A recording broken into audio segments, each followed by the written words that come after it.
আজকে সনাতন ধর্মের অবক্ষয় সম্বন্ধে গতকাল আমার সিংহাসপদ জয়কুমার সরকার তিনি মধুর আলোচনা করেছেন। আমি যে এই ব্যাসাসন উপবেশন করে যে হরিকথা বলবো ওদের মতো আমি সেই হরিকথা জানি না,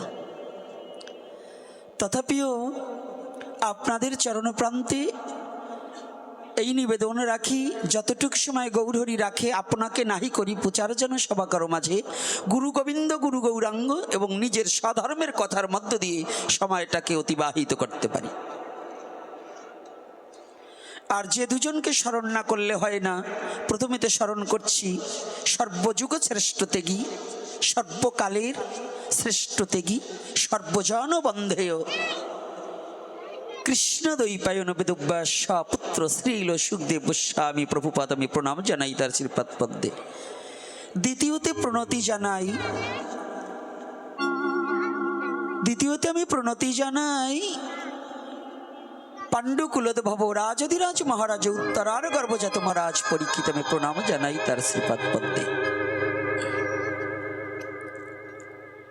আজকে শুধু ভক্তজন বৈষ্ণবকে, এটা পরের বিষয়, বৈষ্ণবকে কোনো চেহারা দিয়ে মাপা যায় না। এই লিবাজ পরেই কখনো বৈষ্ণব হওয়া যায় না। বৈষ্ণব অপরাধ হচ্ছে আমাদের মধ্যে এমন একটা অপরাধ যা ভগবান পর্যন্ত খণ্ডাইতে নারে। যেমন আজকে দেখুন আমাদের জাতিকে যতই আমরা বলি না কেন, জাতি সচেতন খুব কম। শ্রীকৃষ্ণ চৈতন্য মহাপ্রভুর অবতারে এই কলির যুগে আমাদের এখনো অহংকার অহমিকাটা গেল না। চারি যুগের শ্রেষ্ঠ অবতার গৌরাঙ্গ অবতার। সনাতন ধর্মের যুগ কয়টা? কয়টা যুগ? চারটা। তার মধ্যে কনিষ্ঠ হচ্ছে কলির যুগ। কনিষ্ঠ হইয়া হইলা সর্বযুগ শ্রেষ্ঠ। এই কলিহত জীবের কলির যুগে জন্মগ্রহণ করে সত্যযুগের চেয়েও আমাদের জীবন ধন্য। এটা আমি বলছি না।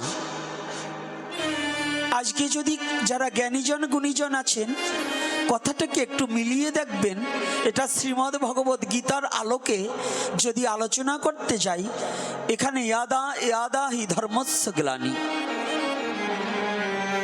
তাহলে যখন যখন ধর্মের গ্লানি হয় তখনই ভগবান নিজে কৃপা করে তার ভক্তকে রক্ষা করবার নিমিত্তে আর দুষ্টকে বিনাশ করবার নিমিত্তে অবতীর্ণ হয়ে থাকেন। হরি বল হরি বল। এ কথা যদি এই শ্লোকের সত্য হয়, সত্য যুগে যতই অবতার অন্য কোনো যুগে তা নয়। কি অন্য কোনো যুগে আছে? তাহলে বোঝা যাচ্ছে সত্য যুগে অধর্ম ছিল। যখনই ধর্মের গ্লানি হয়েছে সেখানে যদি ভগবান এসে থাকে, সত্য যুগে সবচেয়ে বেশি এসেছে নাকি পণ্ডিত মশাই? তাহলে তখন আর এই কলির যুগে শ্রীকৃষ্ণ চৈতন্য অবতারে মহাজন বললেন, ধন্য কলি যুগ ধন্য প্রাপ্তি হলেন প্রেম ধনে। ধন্য শ্রী চৈতন্য আমার চেতন করলেন প্রেমদানে। ও মায়েরা বাবারা, ভালো করে জানতে হবে। আর যুব সমাজ একটু একটু করে আপনাদের দিকেও এগিয়ে যাব। আজকে আমার একটু কষ্ট লেগেছে, এটা হিন্দু প্রধান এলাকা। এখানে যখন বলছি একটু করতালি দিতে, হাত তুলতে, অনেক ভদ্রলোকরা হাত তুলেননি।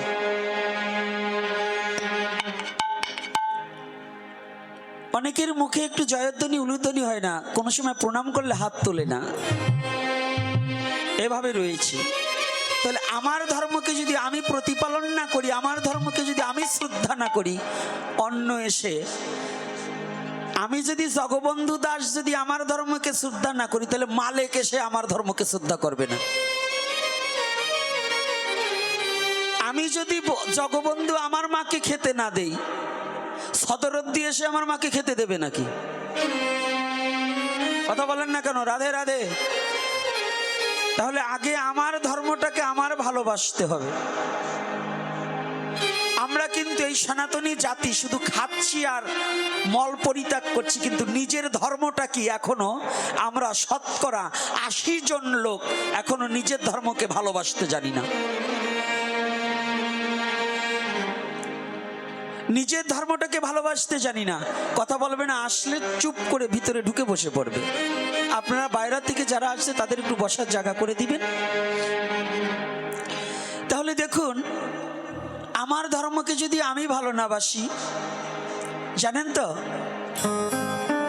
অন্য ধর্মের লোকে দুজনে দেখা হলে তারা যত শত্রু হোক, একজন তাদের ধর্মের একজন সম্মানী ব্যক্তিকে দেখলে তারা শ্রদ্ধা করে এবং তাদের কুশল বিনিময় করে।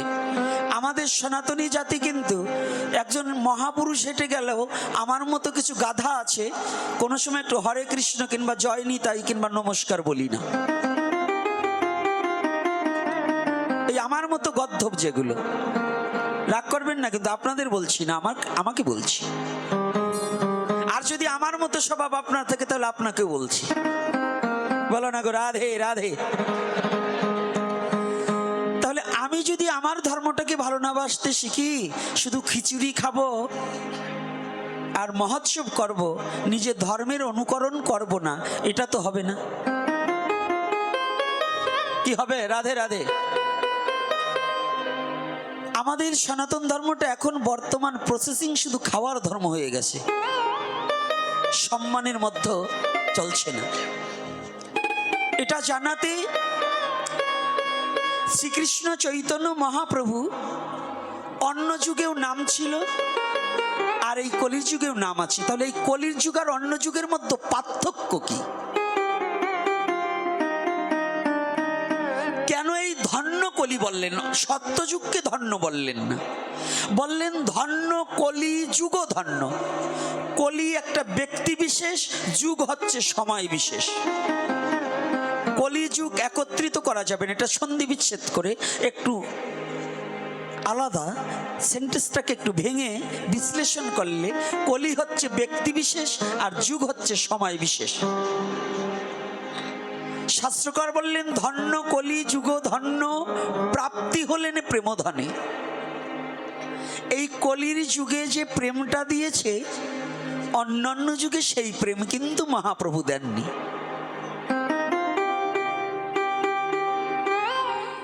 এর প্রমাণ কত ভাবে দেব? আজকে যে সবাই বসতে পেরেছেন, এই বসার সুযোগ দাপর যুগে ছিল না, কলিরও প্রথম ভাগে ছিল না। এই একই সনাতনীদের মধ্যে উঁচু নিচু প্রভেদ ছিল। কেউ ব্রাহ্মণ, কেউ কায়স্থ, কেউ সাহা, কেউ নাপিত, কেউ ধূপা, কেউ নমো, কেউ সালাল, কেউ সদ্রি। ছিল কিনা? ছিল কিনা বলুন? তো এটাকে একাকার কে করেছে? কে করেছে? হ্যাঁ, আজকে আমরা যতই লাফালাফি করি না কেন, যদি এই কলির যুগে শ্রীকৃষ্ণ চৈতন্য মহাপ্রভু না আসতো, তাহলে এই কলি হতো জীবের কোনো মুক্তির পথ খুঁজে পাওয়া যেত না। সমস্ত জাতিকে একত্রিত বসাবার নিমিত্তে শুধু নাম দেয়নি। নাম সত্য যুগে ছিল, তিতা যুগে ছিল, দাপরে ছিল, কিন্তু নাম ছিল, প্রেম ছিল না। আর এখানে কলির যুগের জন্য শ্রীকৃষ্ণ চৈতন্য মহাপ্রভু নিজে প্রতিজ্ঞাবদ্ধ হয়ে আসলেন, এবে অস্ত্র না ধরিব, প্রাণে কারে না মারিব, প্রেম দিয়ে জগত ভাসাইমু।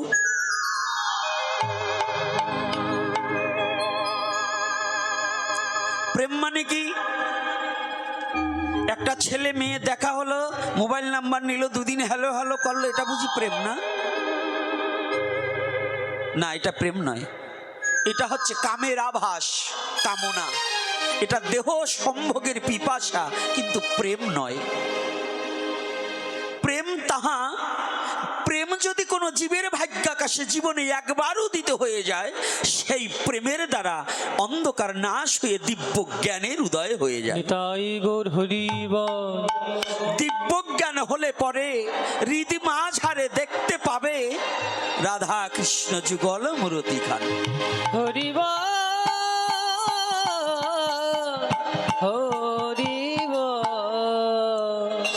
যতদিন পর্যন্ত প্রেম উৎপন্ন না হয় তার সাধন ভজন করে যেতে হবে।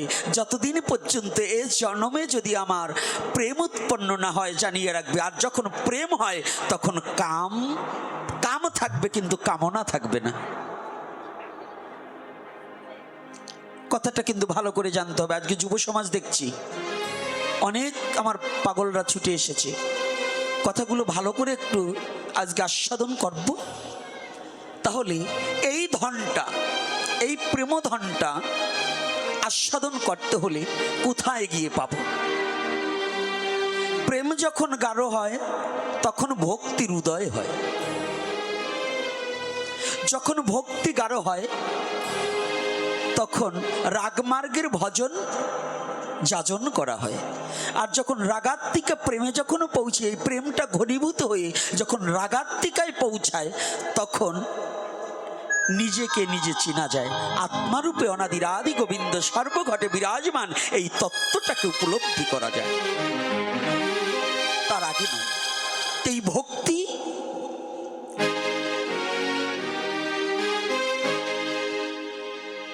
বনের পশুর যতটা ভক্তি আমার আছে কিনা আমার জানা নেই।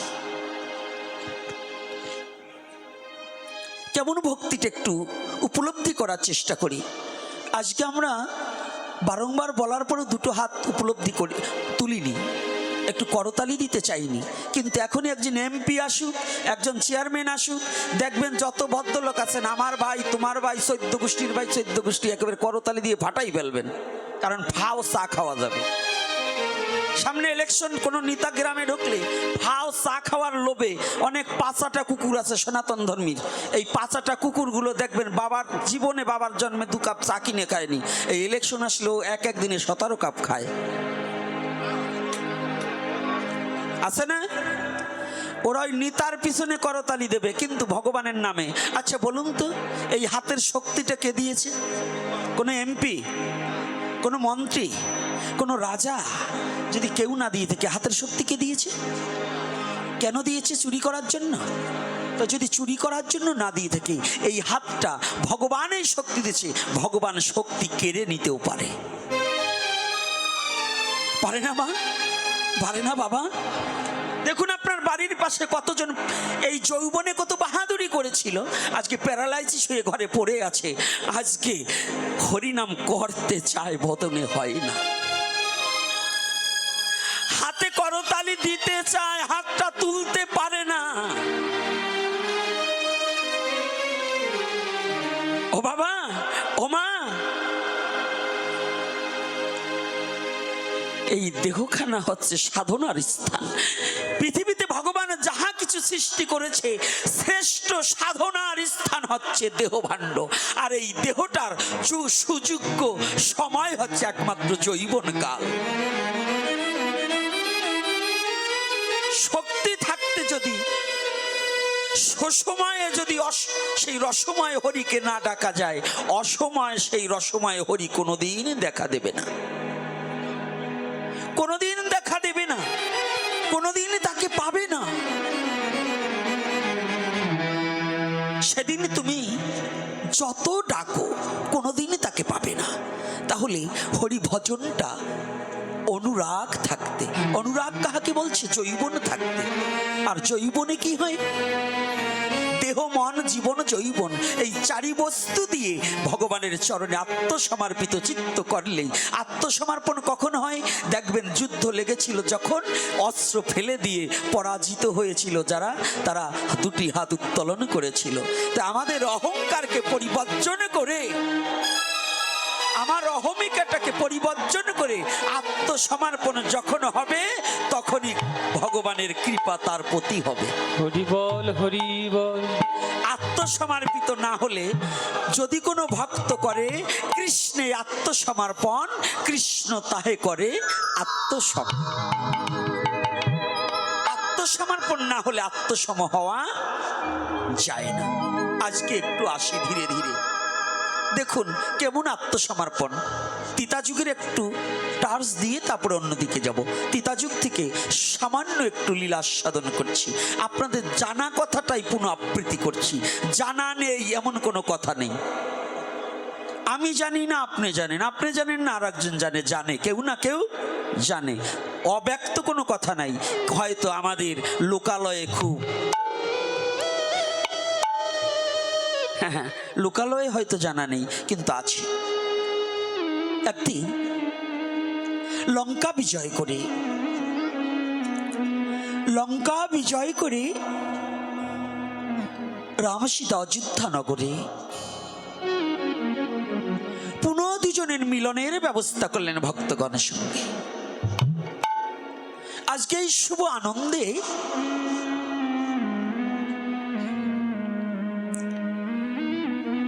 আমাদের নিয়ম আছে, যদি কোনো শুভ মাঙ্গলিক কর্ম হয় তাহলে দান করতে হবে। সনাতন ধর্মে আমাদের একটু কৃপণ বেশি, তো সনাতন ধর্মের লোক কিন্তু আগে দাতা ছিল, বর্তমান সিচুয়েশনে কৃপণ হয়ে গেছে। কারণ কি জানেন, এখন আত্মকেন্দ্রিক হয়ে গেছে, পরোপকারী লোক খুব কম আছে।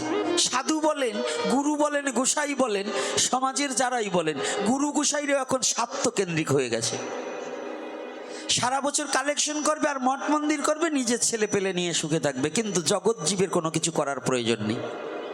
আর তৎকালীন সময় আর্য মহর্ষিরা, তাদের চিন্তা ছিল আমি প্রাণ বিসর্জন করেও যদি জগৎ জীব সুখে থাকে আমি প্রাণ বিসর্জন করতে রাজি। হরি বল হরি বল।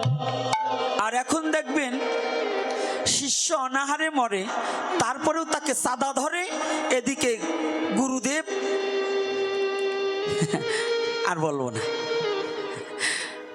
কি আছে না বাবা। তো তৎকালীন সময় শুভ কোনো কর্ম হলে দান করতে হতো। আমাদের সনাতন ধর্মের সমস্ত কিছু দান। এই বাংলার মাটিতে, সারা বিশ্বের মাটিতে সনাতনী জাতির যত দান আছে, কোনো জাতির এত দান নেই, কোনো জাতির এত দান নেই। এই বাংলায় যারা বসবাস করছে, আমি চ্যালেঞ্জ করে আজ থেকে আরো 2-4 বছর আগে আমি বলে দিয়েছি, ইউটিউবের মধ্যেই আমি বলে দিয়েছি যে এই বাংলার মাটিতেও এখনো যারা লাফালাফি করছে, অনেক অসুরত্ব প্রবৃত্ত ব্যক্তিরা লাফালাফি করছে, সনাতনীদের উপর আঘাত হানছে, তাদেরকে আমি আরো আগেই বলে দিয়েছি। এই বাংলার মাটিতে কয়েকদিন আগে দেখলাম একজন বাদরের মতো, ল্যাচ ছাড়া বাদরের মতো লাফাচ্ছে, হ্যাঁ জগন্নাথ ভার্সিটির নাম পরিবর্তন করতে হবে। ওই জায়গাটা কি ওর বাবার? জগন্নাথ ভার্সিটিকে নাম পরিবর্তন করবে এত বড় সাহস নিয়ে যে বলছে, এটা ওকে ধন্যবাদ দেই। কারণ ও জায়গাটা ওর বাবার দান করা নাই। এখনো বাংলার মাটিতে সনাতনীর জায়গা যদি পরিত্যাগ করতে হয়, দাতব্য প্রতিষ্ঠান যাহা স্কুল কলেজ ভার্সিটি হাসপাতাল থেকে শুরু করে যাহা কিছু আছে, তার 12 আনি হচ্ছে সনাতনীর জায়গা। 12 আনি সনাতনীর জায়গা। সনাতনী দানে খুব পাকা ছিল। সম্পত্তি এই বাংলার মাঝে কয়েকটা গোরস্থান আছে এই বাংলায়, আমি দেখিয়ে দেব।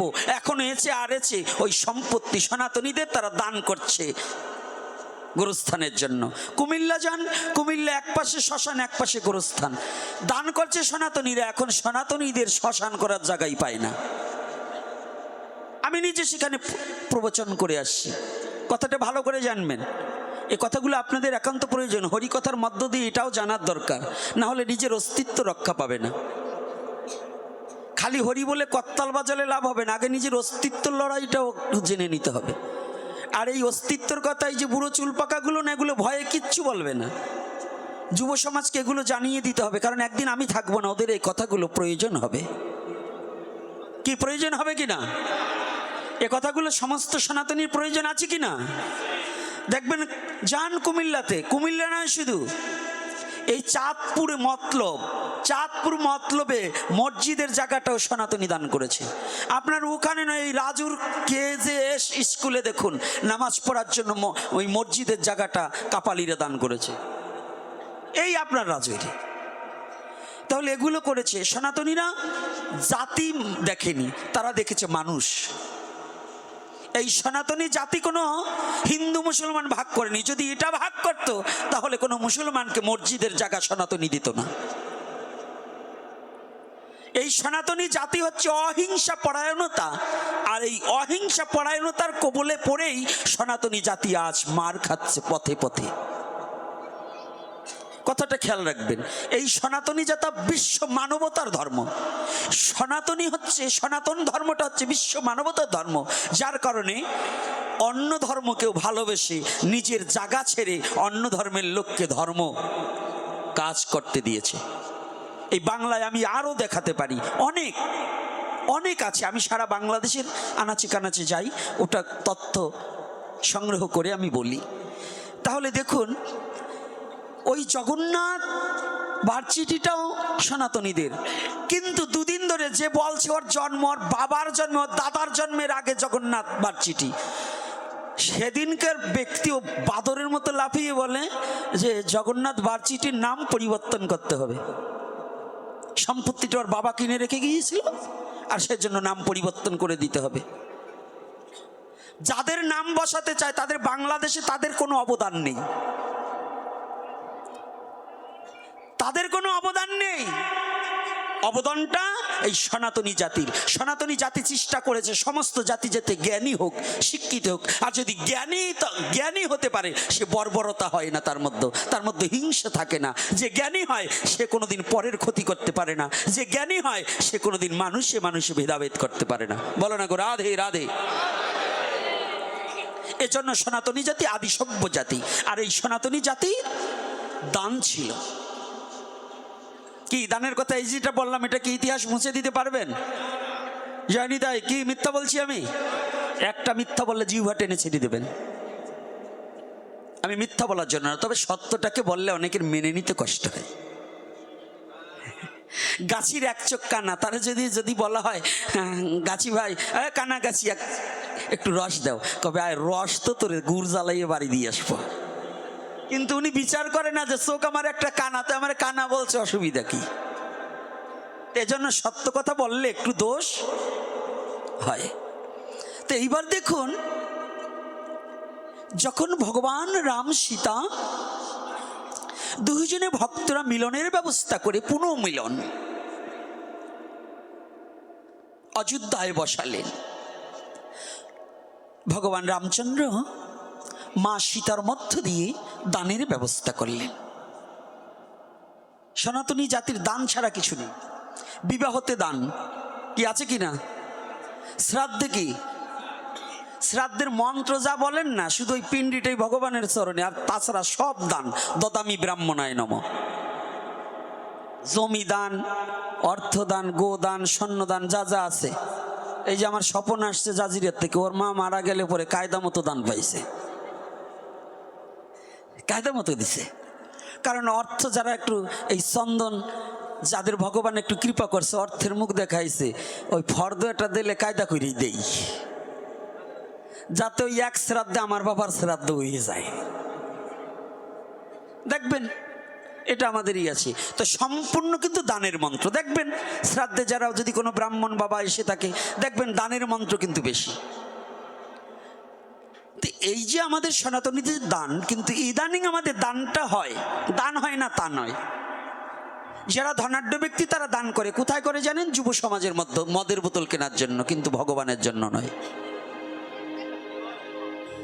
দান করে না তা বলবো না। গত বছর আমার কাছে নিউজ আছে, এই গ্রামেও চাকরি পেয়েছে, চাকরিতে জয়েন করবে, রাত ভরে গিলেছে, ছেলেটা প্রাণ হারালো। হারিয়েছে না? এবার সরস্বতী পূজায় আবার বক্স আনছেন, বক্স বাজতেছে। তাহলে আপনারা কত বড় সভ্য জাতি, এটার আমার বলতে কোনো বাধা নাই। গত বছর একটা এই কাজেই মৃত্যু হলো, এবার তো অন্তত যে গোটা দেখেছে তাদের তো একটু মৌন থাকা, তাই সে চলে গেল, তার উদ্দেশ্যে একটু মৌন থাকা উচিত ছিল, শান্ত পরিবেশ গঠন করা উচিত ছিল কি না? তাহলে এই যারা এই যে আজকে একটা প্রাণ চলে গেছে চোখের সামনে, এদেরকে আপনি মানুষ বলেন না পশু বলেন? একটা ছাগলকে কাটা হয়, আর একটা ছাগল পাশে কাঁঠালের পাতা দিয়ে ঝুলিয়ে রাখা হয়, ওই তাকায় আর মনানন্দে কাঁঠালের পাতা খায়। কিন্তু ছাগলটা বুঝছে না যে একটু পরে আমার পালাও আসছে। তো এই ছাগলের চেয়ে আমার জীবন খারাপ। আমার চোখের সামনে 14 গোষ্ঠী মরছে, আমার বন্ধু মরছে, ভাই মরছে, মা মরছে, বাবা মরছে। আমি এখনো অবধি সচেতন হলাম না, এই জগৎ ছেড়ে আমারও একদিন যেতে হবে, আমারও যেতে হবে। হ্যাঁ যুবক বাবা, যত যৌবন থাকুক, যত চেহারা থাকুক, যত ধনাঢ্য পরিবারের ছেলে থাকুক, এই পৃথিবীতে চিরদিন থাকবার জন্য আসনি। তাহলে যেতে হবে, কিন্তু তোমার কর্মটা কি? যেতে হবে, কোথায় যাবে?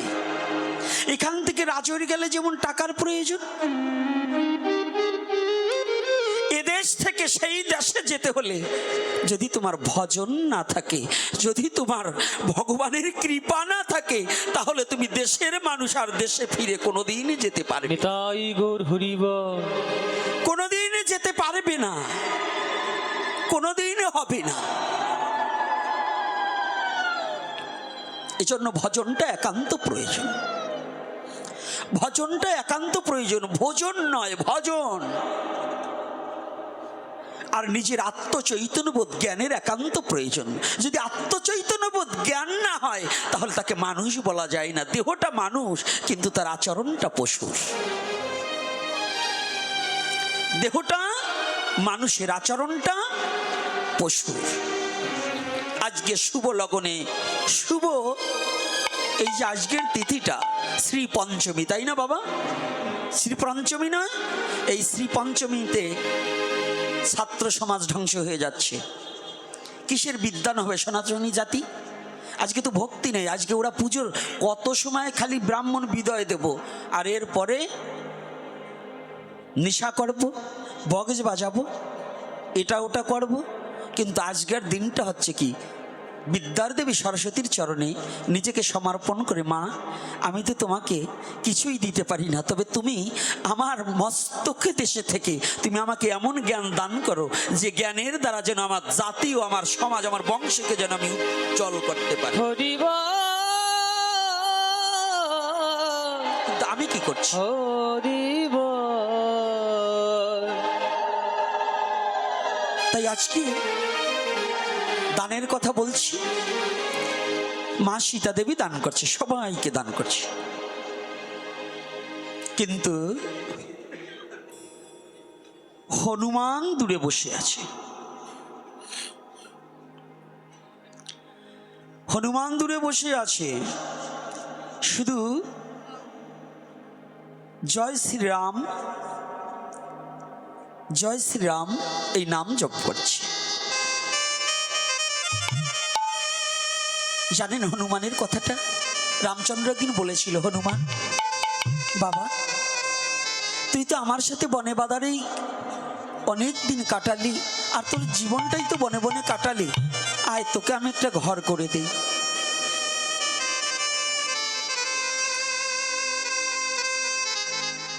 হনুমান দুটি চোখের জল ছেড়ে দিয়ে বলছে, প্রভু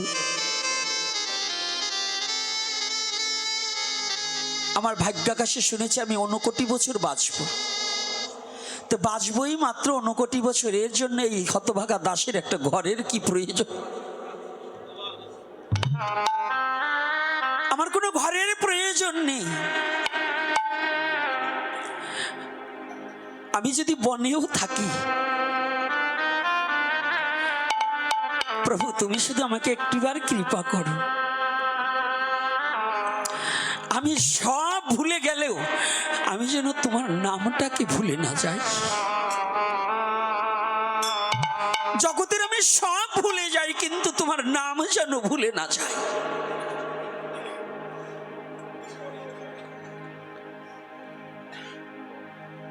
সেই হনুমান আজ দূরে বসে রাম সীতার যুগল রূপ দর্শন করছে, আর মনে মনে ভাবছি, দয়াময়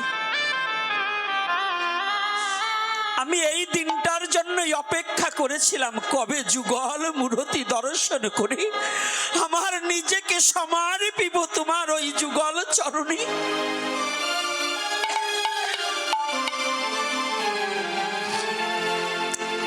আমি এই দিনটার জন্য অপেক্ষা করেছিলাম। আজ বড় আনন্দ, আজ আমি তোমাদের যুগল রূপ দর্শন করতে পারছি।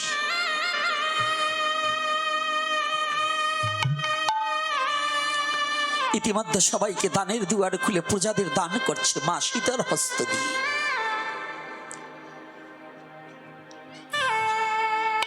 যখন দান করেছে না, একে একে সবাই দান নিয়ে চলে যাচ্ছে। ভগবান রামচন্দ্র সীতা দেবীকে বললেন, তুমি সবাইকে দান করলে, একজন কিছু দান করলে না? প্রভু, কাকে? যে আসছে আমার কাছ থেকে তো কেউ খালি হাতে যাচ্ছে না। ও, তুমি বুঝি ভুলে গেছো, সে তোমার কাছে কোনোদিন চাইবে না, কিন্তু তাকে ডেকে এনে দিতে হবে। জানেন, আমার মতো বোকা যারা, তারা ভগবানের কাছে অনেক কিছু চায়, আর যারা চিরজন্মের মতো ভগবানকে একবার ভালোবাসতে পেরেছে, যারা ভগবানকে ভালোবেসে নিজেকে ভগবানের চরণে অর্পণ করে দিতে পেরেছে, তারা কোনোদিন ভগবানের কাছে কিছু চায় না। তারা কোনোদিন ভগবানের কাছে কিছু চায় না।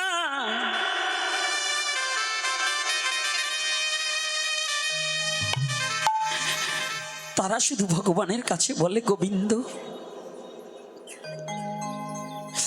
আমাকে যত দুঃখেই রাখো, আমার কি প্রয়োজন আমার আগে তুমি জানো, আমি তোমার কাছে আর কি চাইব দয়াময়? আমি তোমার কাছে কি চাইব? আমার চেয়ে তো তুমি ভালো জানো আমার কি প্রয়োজন। বলুন, আমাদের কি প্রয়োজন? আমার চেয়ে তো ভগবান ভালো জানে। দেবী, তুমি জানো না, যাকে তুমি কিছু দেওনি সে কোনোদিন তোমার কাছে কিছু চাইবে না। সে কে গো প্রভু বলো? তাকিয়ে দেখো, অদূরে করজোরে দাঁড়িয়ে আছে আমার হনুমান। আমার হনুমান দাঁড়িয়ে আছে। মা সীতা ডাকলেন, হনুমান। ডাক দিস দৌড়ি, মা এই দাসকে কি হেতু ডাকলে মা? কি প্রয়োজন? হনুমান, সবাই তো সবকিছু চেয়ে নিল, তুমি কিছু চেয়ে নেবে না বাবা?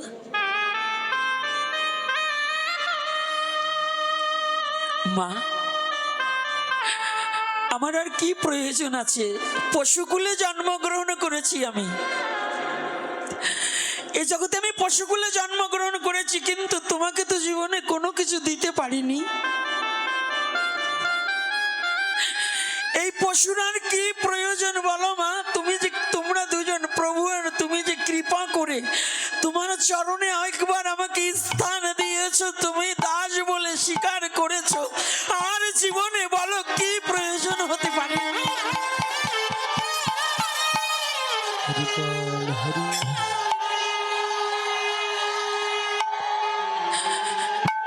আর জীবনে আমার কি পাওয়ার আছে বলো?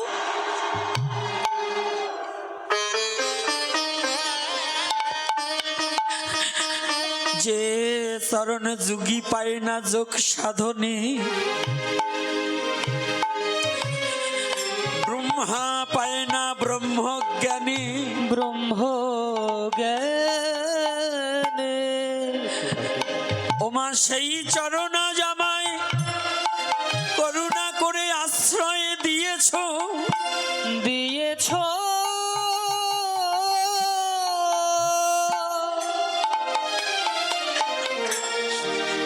এই দাসের আর ইহা ভিন্ন কি অভিলাষ থাকিতে পারে? থাকিতে পারে।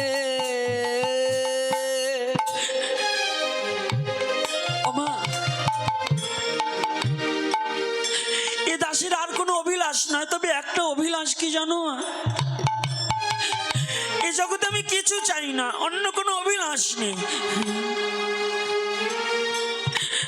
আজ যেমন কৃপা করে পশু বলে তুমি দূরে ঠেলে দাওনি, আমার মতো পশুকে ঘৃণা করে তুমি ফেলে দাওনি, তোমার চরণ প্রান্তে জায়গা দিয়েছো।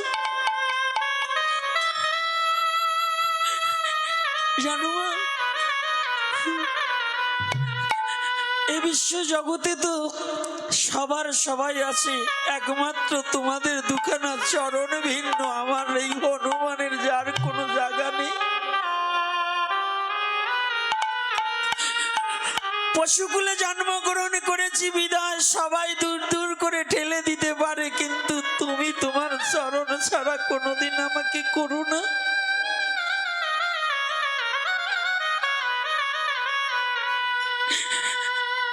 আমি পশুকুলে জন্মেছি, কতই অপরাধ করেছি মা। প্রভু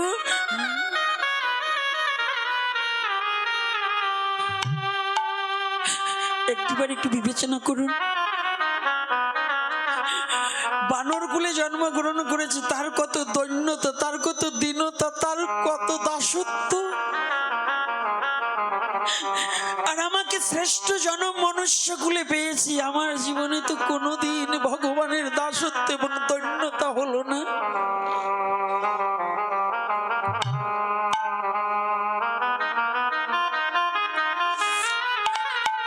আমি তো জীবনে কোনোদিন ভগবানের চরণে এই দৈন্য নিবেদন করিনি।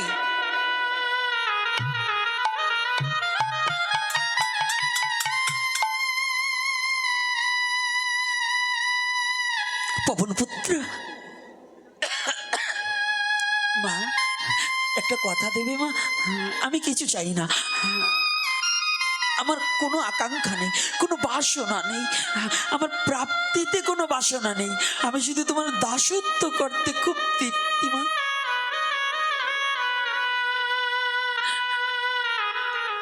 প্রভু আমার কোনো বাসনা নেই, তবে আমার একটা কথা কি জানো,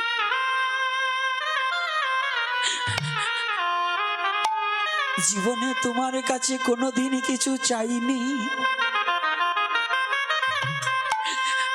আজ যদি তোমার আমাকে কিছু দেওয়ার বাসনা থাকে, বাসনা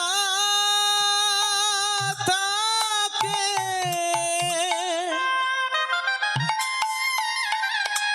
যেদিন আমার যাবার সময় হবে,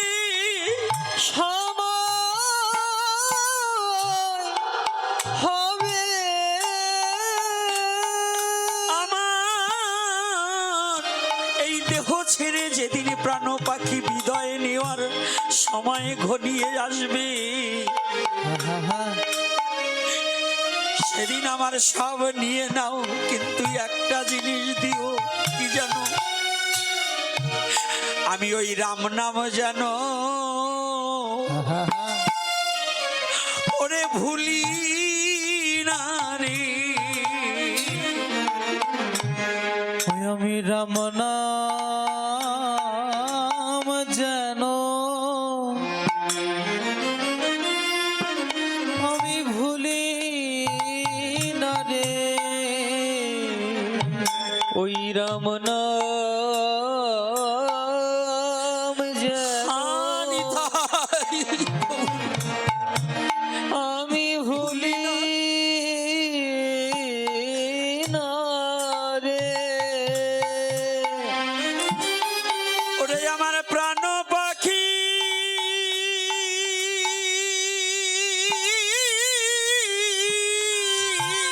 হরিবল হরিবল,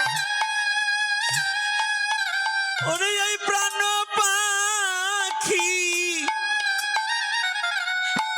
যাবার বেলায়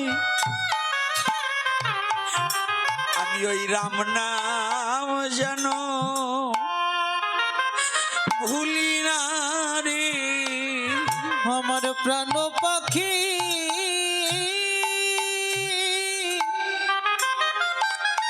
ওরে আমার প্রাণ পাখি, আমার প্রাণ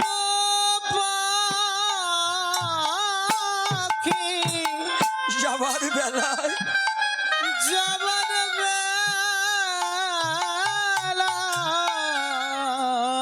ওই রাম নাম যেন ভুলি না গো।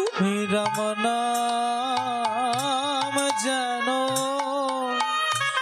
আমি ভুলি না গো। ভুলি না রে, আমার প্রাণ পাখি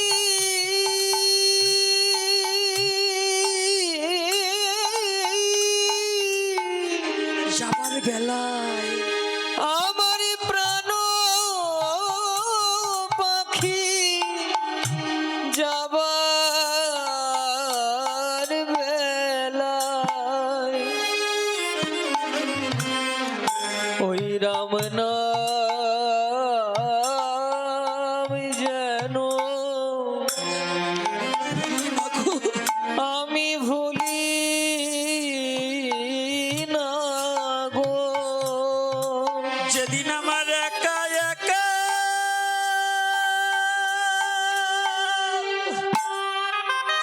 ওরে আমার একা একা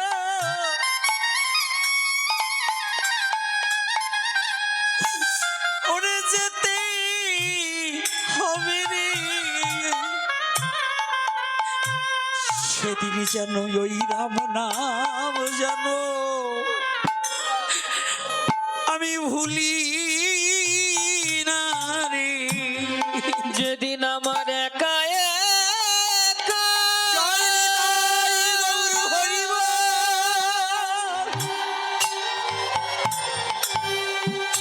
আমার একা একা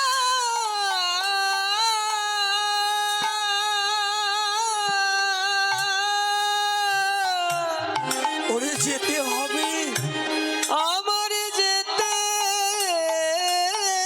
হবে। সেদিন রাম নাম যেন সেদিন রাম নাম যেন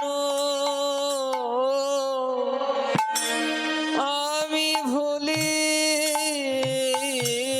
না গো। যেদিন কয়েকা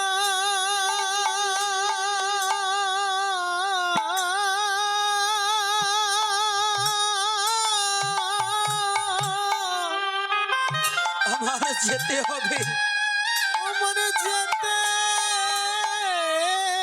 হবে।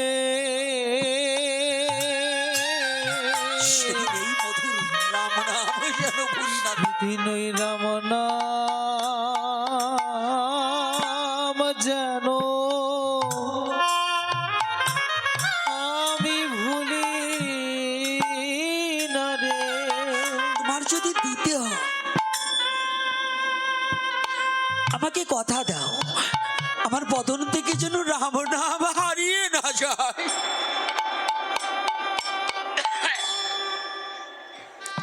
পশুকুলে জন্ম,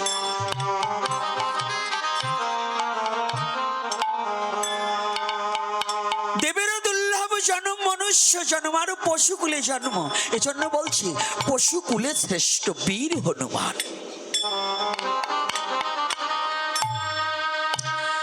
ভগবানের জন্য সব পেরেছে। একটু লক্ষ্য করুন হে যুব সমাজ, হে সনাতনী জাতি, সীতাকে উদ্ধার করবার জন্য তার মুখটাকে পর্যন্ত পুড়িয়ে নিয়ে এসেছে। ভগবানকে ভালোবেসে জীবনের সবকিছু ভগবানের জন্য, পৃথিবীর সবকিছু ত্যাগ করা যায়, কিন্তু সবকিছুর বিনিময়ে ভগবানকে ত্যাগ করা যায় না, যায় না।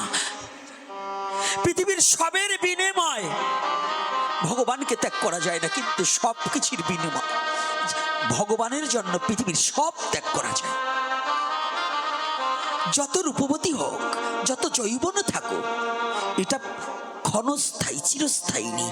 শুধু একমাত্র চিরস্থায়ী এহকাল পরকাল, সেটা হচ্ছে ভগবত প্রেম, ভগবত ভক্তি। স্বার্থপরতা পরিত্যাগ করে, আত্মস্বার্থ পরিত্যাগ করে, পরদুঃখে দুঃখী হয়ে নিজেকে বিলিয়ে দেওয়া। তো হনুমান বলছি, প্রভু মা আমাকে কিচ্ছু দিতে হবে না, আমি শুধু চাই আমি যেন তোমার নাম করতে পারি। আমি রাম, প্রভু রামচন্দ্রকে, আপনারা জানেন লক্ষণের হিংসাত্মক ভাবে দেখিয়েছিল, হনুমানকে হৃদয়ে চিরে দেখিয়েছিল। হনুমানের কতটা প্রেম, কতটা ভালোবাসা। তা আজকে যখনই বলছে না না হনুমান, আমি তোমাকে কিছু দেবই দেবো, সবাইকে তো অন্য কিছু দিয়েছি। আজ আমি মায়ের গলায় ছিলেন একটা মুক্তার মালা,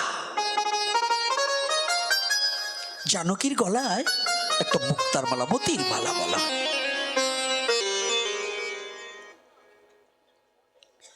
মতির মালাটা মা নিজে নিজের কণ্ঠ থেকে খুলে হনুমানের কণ্ঠে পরিয়ে দিয়েছে। অদূরে লক্ষ্মণ ঠাকুর দাঁড়িয়ে আছে। মুক্তার মালাটা যখনই পরিয়ে দিয়েছে না, অদূরে লক্ষ্মণ ঠাকুর দাঁড়িয়ে আছে, কিন্তু হনুমান কি করছে, মালাটা নিয়ে তাড়াতাড়ি খুলে ফেলেছে। খুলে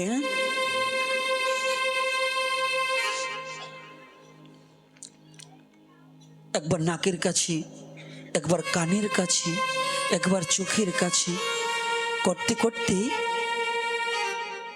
এইবার মুখের ভিতর নিচ্ছে। তো এক একটা দানা মুখে নিয়ে চিবাতে চিবাতে থুতু করে ফেলে দিচ্ছে। যখন এই থুতু করে ফেলে দিয়েছে না, দূর হইতে লক্ষ্মণ ঠাকুর দেখেই রাগে খুব ফেটে যাচ্ছে। পশু তো, বানর কুলে জন্মত, ওই মা সীতার মর্যাদা কি বসবে? ওকে এমন একটা মতির মালা দিল, মায়ের প্রসাদীয় মতির মালা, সেটাকে বানর জাতি এর কদর না বুঝে ও থুতু করে ফেলে দিচ্ছে।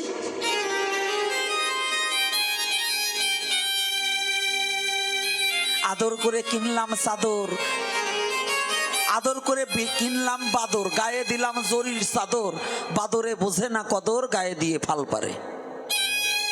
তোরে দিলে কি হবে, ও তো এটা মর্যাদা বোঝে না।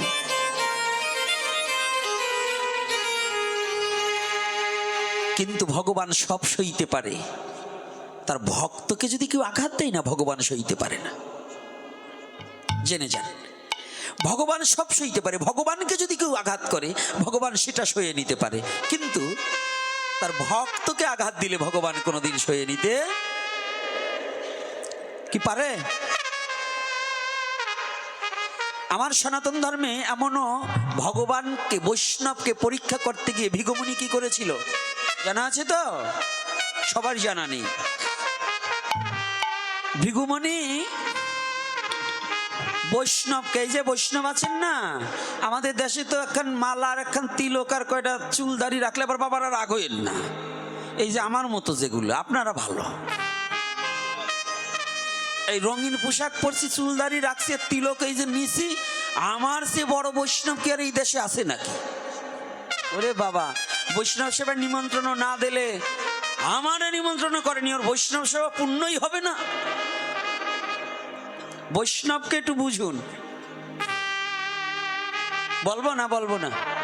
হ্যাঁ, কি বলেন? বলবো একটু, এখানে বলবো বাবারা, কি না থাক আর একদিন বলবা না? হ্যাঁ,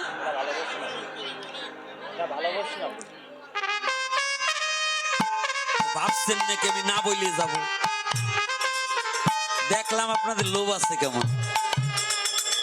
হরি কথায় লোভ না থাকলে তার কাছে বলা, যার মুখে ভাই হরি কথা নাই তাহার কাছে তুমি যেও না, যাহার মুখ দেখিলে ভুলে যাবে হরি তাহার মুখ পানে চেয়েও না।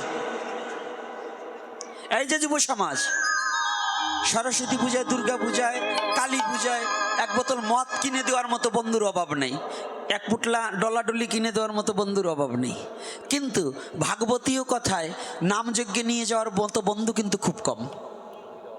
বলুন, নাই তা বলবো না, আছে কিন্তু কম। নাই বলা যাবে না, আছে কিন্তু খুব কম। তাহলে বুঝুন যেখানে কথাটা বলছি। তা আজকে দেখুন বৈষ্ণব কাকে বলে। একদিন ভিগু মনে মনে চিন্তা করলেন, আমি একটু বৈষ্ণব সেবা দেবো, তো এই বৈষ্ণবকে একটু পরীক্ষা করব। ভৃগুমণির নাম শুনেছেন তো? এই ভৃগুমণি বৈষ্ণব পরীক্ষা করবে। লীলা ওখানে রাখছি, ওখানে আবার আসবো, কিন্তু এইটাকে এক্সাম্পল, ভক্ত আর ভগবান এবং সনাতন ধর্মের তাৎপর্য বুঝাবার জন্য এখানে। আবার ভাববেন না যে ওইখানে বুঝি বাদ দিয়ে থুয়ে গেল, আবার ওখানে আসবো। আর আজকে অধিবাস কীর্তন আছে, দাঁড়িয়ে দাঁড়িয়ে অধিবাস কীর্তন করবো, বসে থাকতে হবে। প্রসাদের ব্যবস্থা আছে তো? হ্যাঁ, তো সারা রাত বসে থাকবো, তো প্রসাদ না পেয়ে যাবো নাকি? ভাবছে কি মা, চিন্তা নেই, একটু ধৈর্য ধরে বসে থাকতে হবে। না খাটলে তোর মাইনা দেবে না, তাই হরিকথা না শুনলে তার প্রসাদ খাওয়া উচিত না। নামযজ্ঞে আসলে এই যে নামযজ্ঞ হয় না, অনেক লোক আছে শুধু খাইয়েই বাড়ি যেয়ে ঘুমাই পড়ে, ওদিক চলে যায় না। খাওয়ার আগে 2 ঘন্টা নাম শুনতে হবে, না হলে ওই ভিক্ষার চাল খাওয়া আমার জন্য বৈধতা নয়, ওটা তো ভক্তের জন্য। আমি দোকান করে আসবো, ব্যবসা ঠিক রাখবো, নাম শুনবো না, খালি জম্বের খাওয়া খাবো, ওর জন্য কই প্রসাদ নয়। ওখানে এসে অন্তত 2 ঘন্টার নাম শ্রবণ করে তারপরে প্রসাদ আপনার জন্য বৈধ, আর না হলে আপনার জন্য প্রসাদ বৈধ নয়। আর যদি কোনো বেদিগ্রস্ত ব্যক্তি থাকে, সে তার কোনো বিচার্য বিষয় নয়।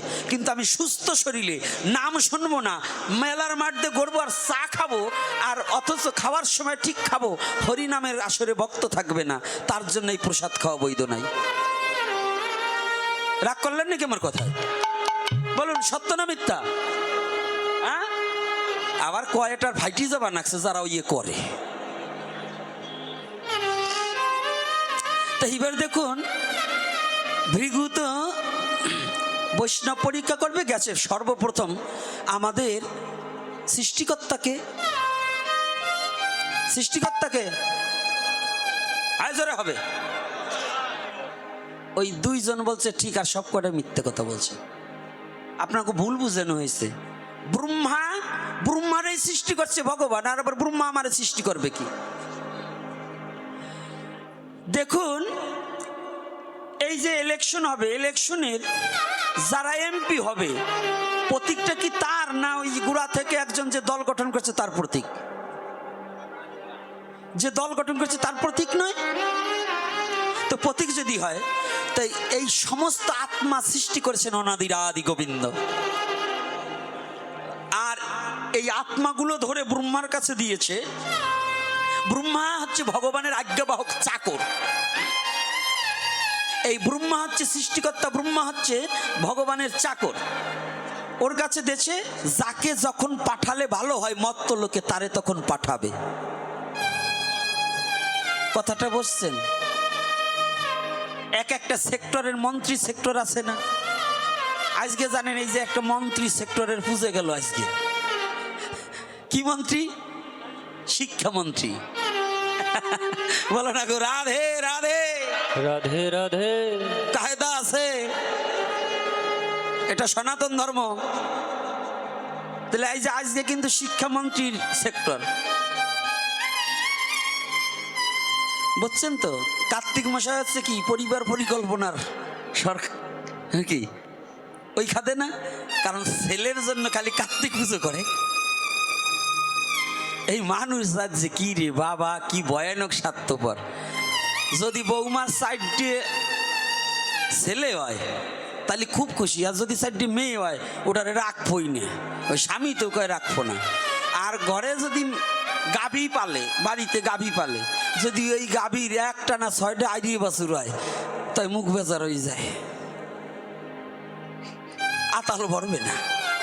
আর যদি মেয়ে হয় তো ভারী খুশি হয়। কি বাবা, আরে কথা বলেন না?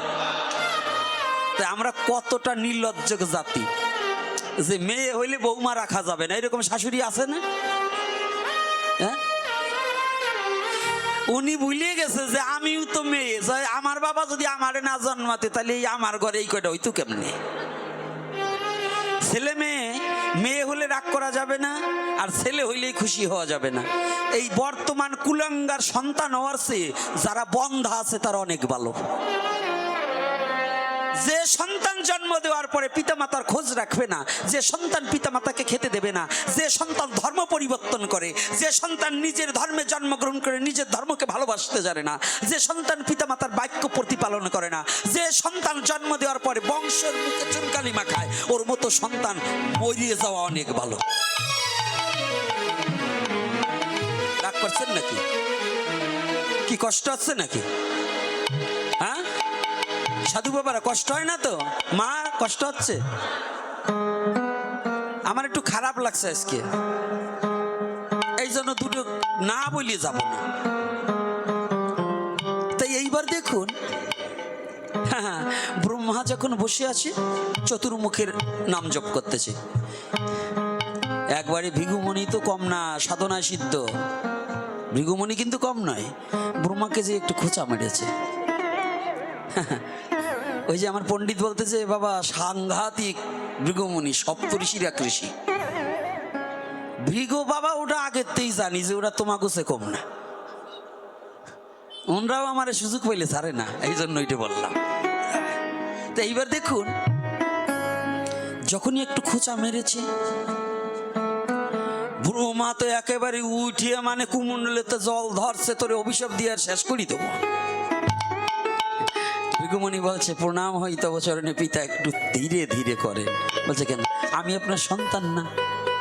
যখনই সন্তানের কথা বললে কিন্তু অনেক মা বাবা দেখবেন, এই যে আমাদের সমাজের কিছু মা বাবা আছে মায়াবাদী, ছেলে যতই অপকর্ম করুক ওইটা কোনো বিচারও করে না আর শাসনও করে না, ওটা কোনো দোষ না, কিন্তু পরের ছেলের দোষ খুব ভালো বইলে বেড়ায়।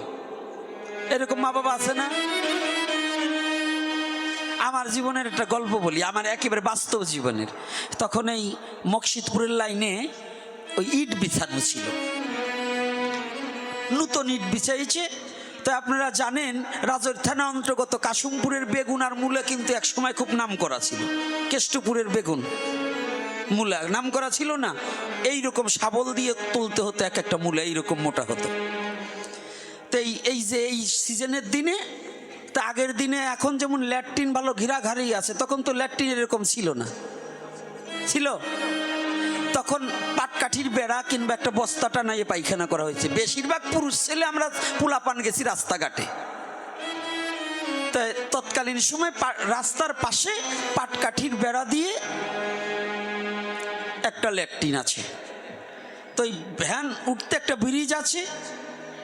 আমি আর আমার মেজ দাদু ভাই 18 মাসের ছোট বড়, একেবারে বাস্তব কথা বলছি, অ্যাকচুয়াল মিথ্যা না, আমার জীবনের সত্য ঘটনাটা বলছি।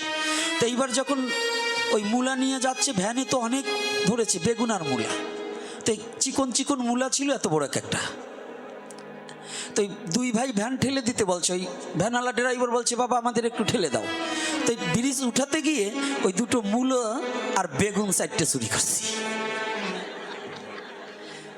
মানে ঠেলতে যাই ওই মূলা দুটো পাশে ফেলে দিছে আর বেগুন 4টে ফেলে দিছে। কিন্তু ভাবছি তো কেউ দেখবে না, কাকের মতো। কাকে যেমন চোখ বুঝে সোনের ঘরে রাখতো, তো ভাবছে কেউ দেখবে না। কিন্তু বাথরুমে ওই সময় মা বসিয়ে রয়েছে পায়খানায়। তো ওই বাইরাতে না দেখা যায়, ভিতরের তো বাইরা কি হচ্ছে দেখা যাচ্ছে। তো মা তো দেখছে ওই কাম করছি। তো তৎকালীন সময় তো মা দেখার সাথে সাথে হাসতে হাসতে, ছোটবেলায় টেট না তো বোঝেন না, আমার কথার ভাবেও তো বোঝেন, শয়তানি আর খারাপ ছিলাম না।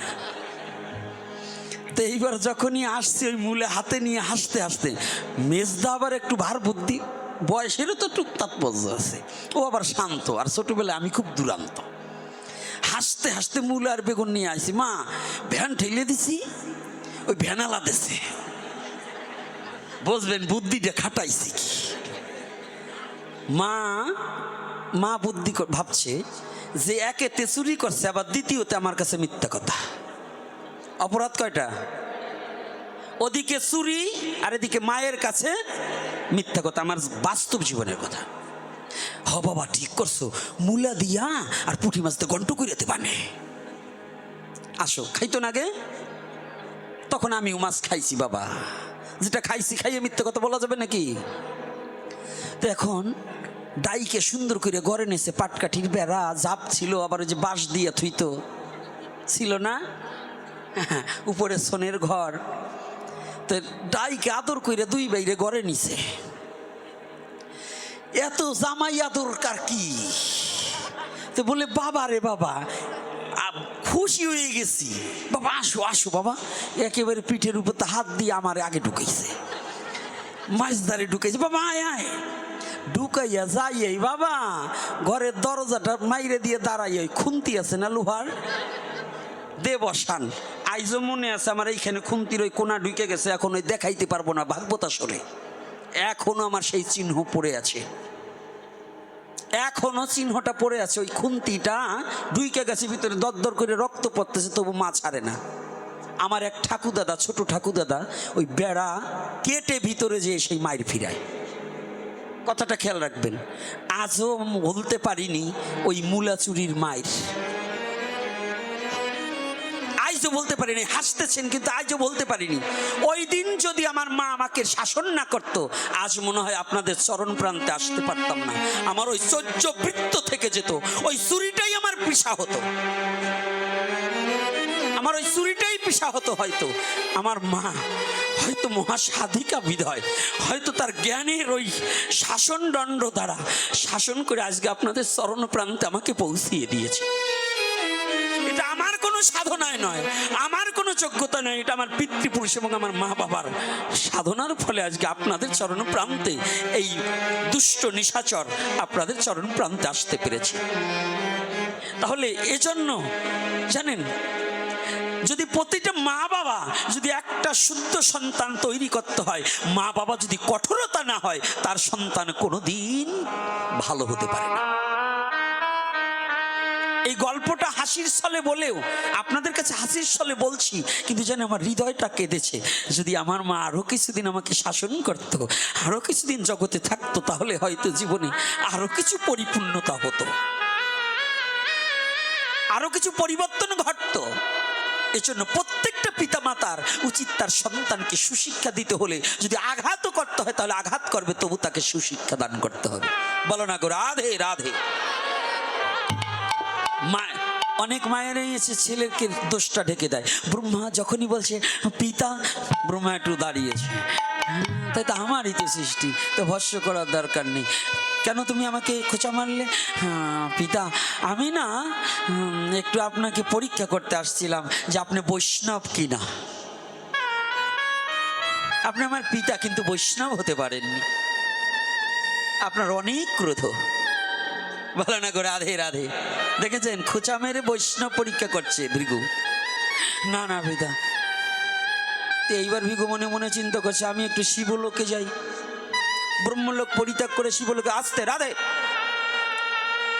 শিবলোকে যাই। তো শিবলোকে গিয়ে দেখে শিব ঠাকুর একেবারে ধ্যানে মগ্ন আছে। এই যে শিবের কথা মনে পড়লে আবার কারো কারো গাজার কথা মনে পড়লো নাকি?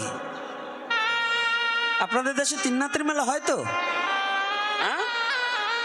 অন্যদিন লোক না হইলেও তিননাথের মেলায় দেখবেন কিছু পার্টি আছে, ওরা ওই তিননাথের মেলায় খাবে, অন্য কাজে যাবে না, আছে না? মায়েরা কি সত্যি তো বলছি। এখন ওই বাইরে যে বলবে কি, ওই গোপীনাথ গোসাই যে বললো না, হ্যাঁ ওটা প্রসাদ সিদ্ধি হচ্ছে, তিননাথের মেলায় খাওয়া যায়, অন্য জায়গায় খাই না আমরা, তিননাথের মেলায় প্রসাদ খাই, তাই না? শিবের কথা বললেই তো আবার ওই শিবের পাগল কিছু আছে, ওরা আবার ডলাডলির কথা মনে পড়ে যায়। ওরা আবার তিননাথের মেলা যদি গ্রামে 30 দিন হয় তাহলে ওকে ভালো হয়। সনাতন ধর্ম কোনো গাঁজা খাওয়া ধর্ম নয়। যদি কেউ প্রসাদ বলে ওই গাঁজা খাও, যে ওইটা শিবের প্রসাদ, শিব পূজায় কিন্তু বেলপাতা লাগে, লাগে না? আরে কথা বলেন না কে? তাই আমি যারা বলবে যে গাঁজা প্রসাদ হয়, বেলপাতাও প্রসাদ, আমি একেবারে 3 মাস একটানা তিননাথের মেলা দেবো, ওই বেলপাতার রস করে তোমারে খাওয়াবো। গাঁজা যদি প্রসাদ হয় তো ওইটা প্রসাদ হবে না, তো ওইটাও খাওয়াবো, তারপরে দেখো তুমি কেমন ভক্ত। আর কিছু বললাম না। তো এজন্য এই গাঁজাখুরি ধর্ম কিন্তু সনাতন ধর্ম নয়। হ্যাঁ, একজন খেতে পারবে, কোন ব্যক্তি সাধনা সিদ্ধি লাভ করে এখানে বসে ঢাকা কি হইতেছে যে দেখতে পারে, তার জন্য গাঁজা, সিদ্ধি, বিষ, অমৃত সব সমান। শিবকে উপলক্ষ করে এই সমাজের চ্যাংড়া ছেলেরা শিব খাইছে, আমি খাবো। এই সমুদ্র মন্থনের কালে বিষ খাইয়ে শিব পড়ল ঢলে, জানো তো? শিব ঠাকুর কি বিষ খেয়ে ঢলে পড়েনি? তাহলে শিবের সাথে তুলনা তোমার মতো কোথায় রাজার রানী আর কোথায় কেতাবইয়ের মতো নিয়ে এক জায়গা করলে হবে নাকি? সনাতন ধর্ম পবিত্র ধর্ম।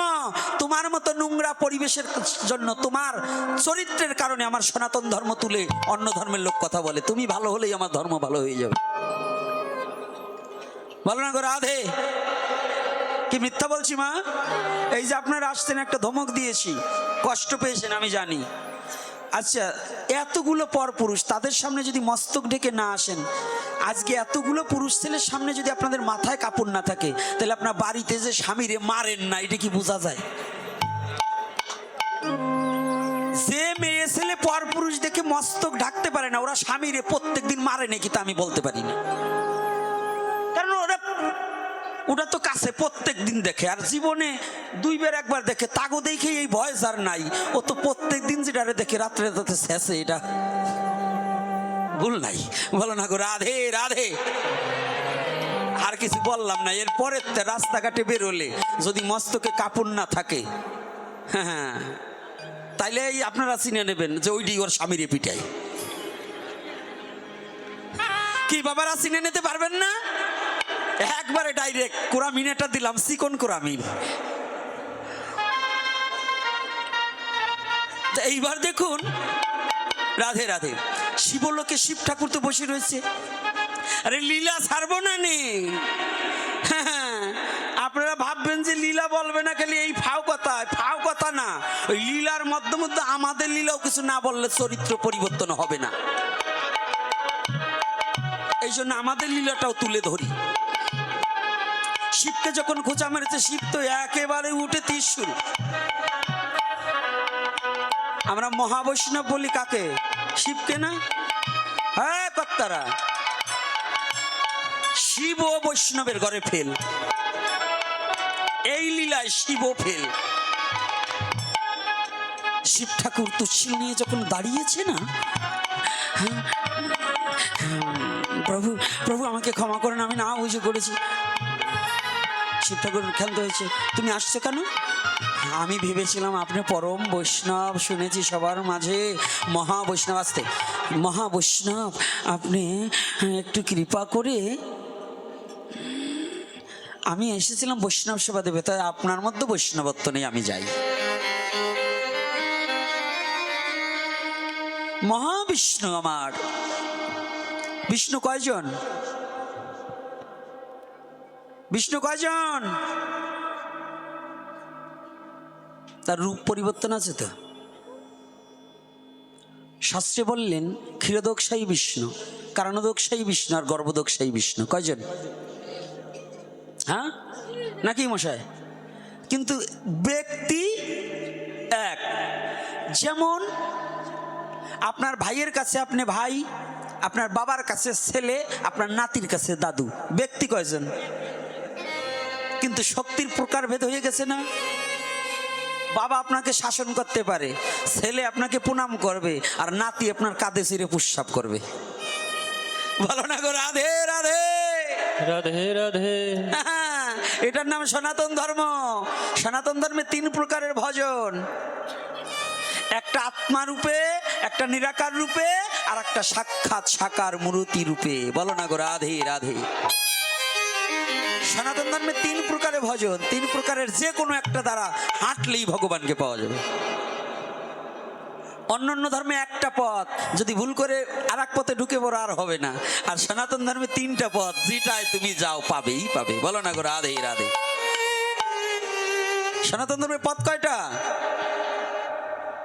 যোগী চায় আত্মদর্শন, জ্ঞানী চায় ঈশ্বর দর্শন, আর ভক্ত চায় ভগবান দর্শন। ব্যক্তি একজন, কিন্তু শক্তি 3 প্রকার। ব্যক্তি একজন, যে ঈশ্বর সেই পরমাত্মা, আর যে পরমাত্মা তিনি সাক্ষাৎ দেহধারী ভগবান রূপে আমাদের ব্রজেন্দ্র নন্দন পরম পুরুষ পরম পিতা ভগবান শ্রীকৃষ্ণ, আবার তিনি গৌরাঙ্গ। এই জন্য শাস্ত্রে বললেন স্বয়ংয়ের কার্য নাই ভূভার হরণ, কৃষ্ণ দেহে বিষ্ণু করে অসুর সংহারণ। আবার ওনাকে নারায়ণও বলা হয়। ক্ষীরদোকসাই নারায়ণ, গর্ভদোকসাই নারায়ণ, কারণদোকসাই নারায়ণ, একই ব্যক্তি যিনি।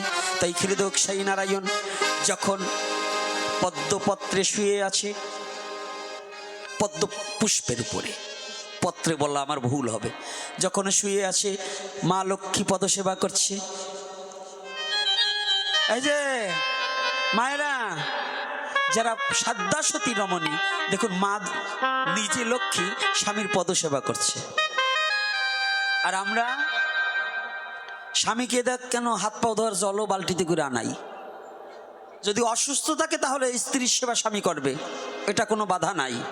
কিন্তু সুস্থ থাকাকালীন স্বামীকে নির্দেশ দিয়ে নিজের সেবাটা না করাটাই বাঞ্ছনীয়।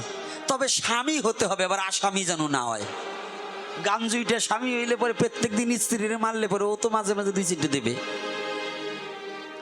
তাহলে স্বামীরও ভালো হতে হবে, স্ত্রীরও ভালো হতে হবে, ভালো করে জানবেন। এইবার কি করেছে, যখনই মা লক্ষ্মী পদসেবা করছে না, ভৃগুমণি গিয়েই, ভগবান এইভাবে শুয়ে আছে, ভৃগুমণি গিয়েই ভগবানের বক্ষে পদাঘাত করেছে, লাথি মেরেছে বামপদ দিয়ে। এমন লাথি মেরেছে ভগবানের বুকের হাড়টা ভেঙে দেবে গিয়েছে।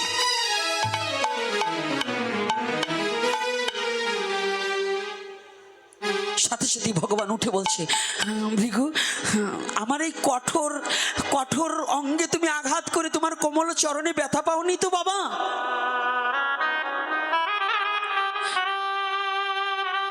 এদিকে আসো লক্ষ্মী, তুমি তাড়াতাড়ি স্বর্ণের ভিঙারে বাড়ি নিয়ে আসো। আমার ভক্ত কত কষ্ট করে ছুটে এসেছে, ওই চরণ দুখানা আমি নিজে প্রক্ষালন করব। দেখেছেন, আসো, ছুটে আসো। যখনই বলেছে, ভৃগুমণিতে দাঁড়িয়ে অবাক হয়ে গেছে। কি, যার আমার পদাঘাতে যার বক্ষ দেশে ভেঙে ডেবে গিয়েছে, আর সে আমার সে বলছে যে তার কঠোর দেহে আঘাত করে কমল চরণে ব্যথা পাওনি তো বাবা? ভৃগুমণি দুটি চোখের জল ছেড়ে দিয়ে আমার গোবিন্দের দুখানা চরণ জড়িয়ে ধরে বললেন, প্রভু, আমি বড় ভুল করেছি। আমি শুধু বৈষ্ণব পরীক্ষা করার জন্য এসেছিলাম, যে জগতে কে বৈষ্ণব। ব্রহ্মা সে বৈষ্ণব নয়, শিব বৈষ্ণব নয়, একমাত্র আমি তোমাকে পেয়েছি। তুমি আমাকে ক্ষমা করো প্রভু। ভগবান নারায়ণ বললেন, ভৃগু, তুমি তো পরম ভক্ত, তাই তুমি আজ ইতিহাস সাক্ষী থাকবে, তোমার পদচিহ্ন আমার বক্ষে থাকবে, আর পৃথিবীতে যত মানব কুল হবে তার এই মাঝখানে ভাঙা থাকবে। তোমার এই পদচিহ্নটা পৃথিবীর সবার বক্ষে থাকবে, আর আমার বক্ষেও থাকবে। নিতাই গৌর হরি বল। এই জন্য এই ভৃগু পদচিহ্ন কিন্তু আজও ভগবান ধারণ করে আছে। তাহলে যে আমরা যে বৈষ্ণব হয়েছি, বৈষ্ণব কি চারটেখানিক কথা? আমাদের মনে হিংসা, নিন্দা, অহংকার, পরনিন্দা, পরচর্চায় ভরা, পরের ক্ষতি করি। দেখেন কতজন বৈষ্ণব আছে কি জানেন, নিরামিষ বুঝি, কাঁচা একটা দিয়ে মাঠে আল কুবাতে গিয়ে পরের জমি আল কুবাতে কুবাতে এখন ওখান দিয়ে হাইটেই যাওয়া যায় না। জমি বাড়াই নিয়ে বৈষ্ণব আছে কি না, কথা বলেন না কেন? এইরকম সাধুর অভাব আছে বলেন? দীক্ষা শিক্ষা সব নেছে, জমি বাড়াই নিয়ে সাধু আছে না? তাইলে ও কি মালা জপ করলো বলুন? কি আছে তো? রাধে রাধে। এই যে মালা যারা জপ করেন, অনেক মায়েরা আছেন, মাঠে যান, অনেক কুমড়ো গাছ লাগাইছে, এদিক ওদিক তাকায়ে দুটো কুমড়ো দুটো বেগুন না এইটার ভিতর করে নিয়ে আসেন। কেউ দেখে নাই তো, একটা কুমড়োর জালি, দুটো বেগুন, একটা কপি আনে না, এরকম আছে কি না? খাইলে কোথায়? জিহ্বা দিয়ে। মৃত্যুর পরে ওই জিহ্বায় সাক্ষী দেবে ভগবানের কাছে, যমরাজের কাছে, যে আমারে এই জিহ্বার লালসার কারণে পরের দ্রব্য চুরি করে আনছে, তাই না? হ্যাঁ, এই চুরি করে আনছে। তো তখন যমদূতেরা কি করবে জানেন? তপ্ত সারাশি আর একটা কোটা থাকবে। হ্যাঁ, ওই জায়গায় সারাশি থাকবে। হ্যাঁ, বুঝবা, পরের বাড়ির চুরি করে খাওয়া যদি তোমরাও খাও তোমাকেও ধরবে। তাই এবার ওই কোটা দিয়ে জিহ্বা টাইনিয়ে বাইর করবে আর গরম সেক দেবে লোহা পোড়াই পোড়াইয়ে। পরের দ্রব্য চুরি করে খাওয়ার কত জ্বালা। এই জন্য চৌর্যবৃত্ত ব্যক্তি যত ভজন করুক, যতদিন চৌর্যবৃত্ত নাশ না হবে ততদিন হরিনামের ক্রিয়া তার মধ্যে প্রকাশ হবে না। হরি বল, হরি বল। বলো না গো রাধে রাধে। চৌর্যবৃত্ত কি দূর করার প্রয়োজন আছে কিনা? আজকে বলছে তোমার আমার ভক্ত পদ চিহ্ন, তাই পৃথিবীর সব সইতে পারি, কিন্তু আমার ভক্তকে অবমাননা করলে আমি কোনোদিন সইয়ে নিতে পারে ভগবান? তাহলে এইবার কি বলছে, লক্ষণ তুমি আমার ভক্তকে অবমাননা করছো, দাঁড়াও দাঁড়াও, আমি দেখছি।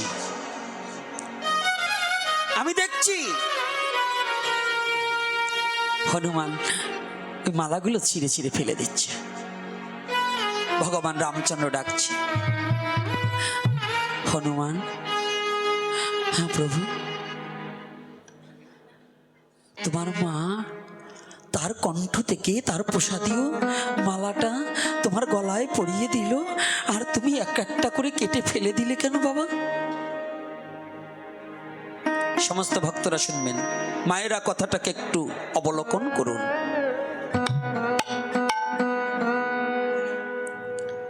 প্রভু দয়াময়, এতে আপনার ব্যথা লেগেছে? হ্যাঁ হনুমান, ব্যথা তো লাগতেই পারে। তোমার মা তোমাকে প্রদান করলেন এত ভালোবেসে, আর তুমি নষ্ট করে দিলে। প্রভু তুমি তো সবই জানো, আবার আমাকে প্রশ্ন করেছো। তখন প্রশ্ন করেছি, তাহলে শুনে নাও প্রভু। দুটি চোখের জল দল দর পড়ছে, আর হনুমান বলছে, দয়াময় রাম,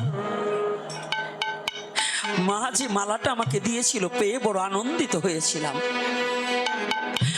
আনন্দিত হয়ে মনে মনে ভেবেছিলাম, দেখি তো এই মালার মধ্যে, আমি তাকিয়ে দেখে নিলাম যে ওই মালার মধ্যে মা জানকী এবং আমার প্রভু রামের কোনো ছবি দেখা যায় কিনা।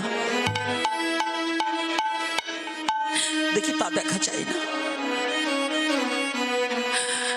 অমনি আমি ভাবলাম, দেখি এই মালার মধ্যে কোনো রাম নাম জপ হয় কিনা। তাই আমি মালাটাকে কানের কাছে নিয়েছি, দেখি না, ও মতির মালা কোনো রাম নাম বলছে না। আমি অমনি নাসিকার কাছে নিয়েছিলাম, যদি আমার রাম সীতার গায়ের গন্ধটা যদি এই মতির মালায় থাকে, তাহলে আমি গলায় পরিধান করে রাখবো।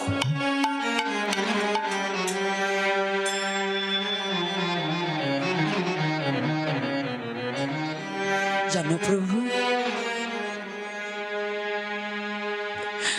নাসিকার মধ্যে নিয়ে দেখলাম কোন রাম নামের গন্ধ নেই।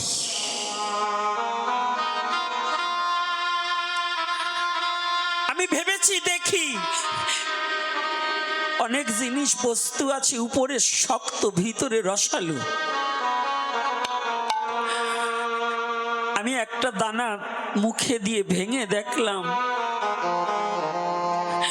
রাম নামের রস আছে কিনা। আমি এক একটা করে দানা যতবার চিবাই, দেখি কোনো দানার মধ্যে কোনো রাম নামের রস নেই, রাম নামের গন্ধ নেই, রাম নাম নেই।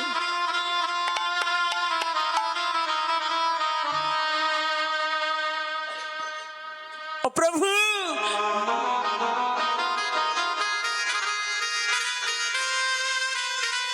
যে মালার মধ্যে রাম নাম থাকে না, ওটা আমি চাই না, কোনোদিন চাই না।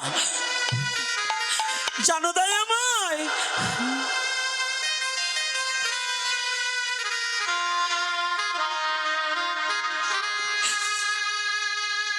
ওই মতির মালার চেয়ে তোমাদের দু চরণের নিচে যে ধূলিকণা পড়ে আছে, ওটাকে যদি আমার হাতে মা তুলে দিত, আমি সদানন্দে গ্রহণ করে আমার জীবন ধন্য করে নিতাম।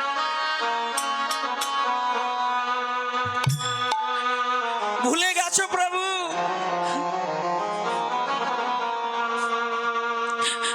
মা সীতা একদিন সিঁদুর পড়েছিল, আমি পাশে দাঁড়িয়েছিলাম। মা শুধু আমাকে আমি বলেছিলাম মাকে, মা এই সিঁদুর পড়লে কি হয় জানেন? হনুমান সীতা যখন সিঁদুর পড়ছে না, একদিন সীতা সম্মুখে গিয়ে হনুমান গিয়ে বলছে, মা এটা পড়লে কি হয়? কত বড় ভক্ত, ভক্তটা কাকে বলি একটু একটু অবলোকন করি। মা সীতা সিঁদুর পড়ছে, গিয়ে বলছে, হনুমান বলছে যে মা এটা পড়লে কি হয়?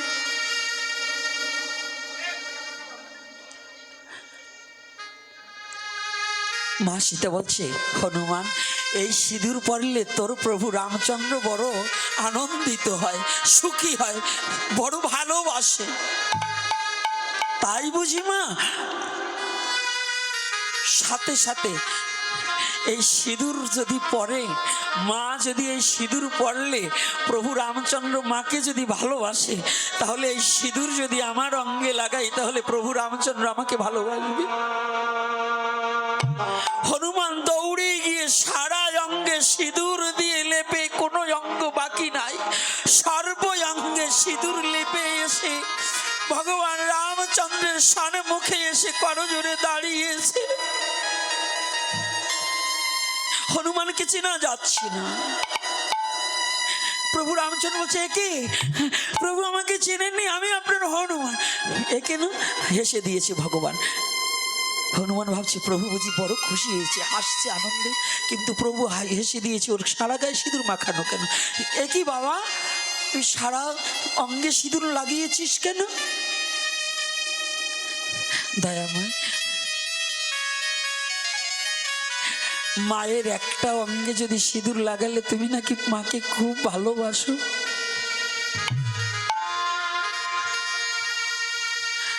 আমি সর্বঙ্গে সিঁদুর লাগিয়ে এসেছি একটাই কারণ, যদি আমার অঙ্গে সিঁদুর লাগালে তুমি একটু আনন্দ পাও, তাহলে আমার অঙ্গে সিঁদুর লাগুক। তুমি আনন্দে থাকলেই সমস্ত জগৎ জীব আনন্দে থাকবে, আমিও আনন্দ।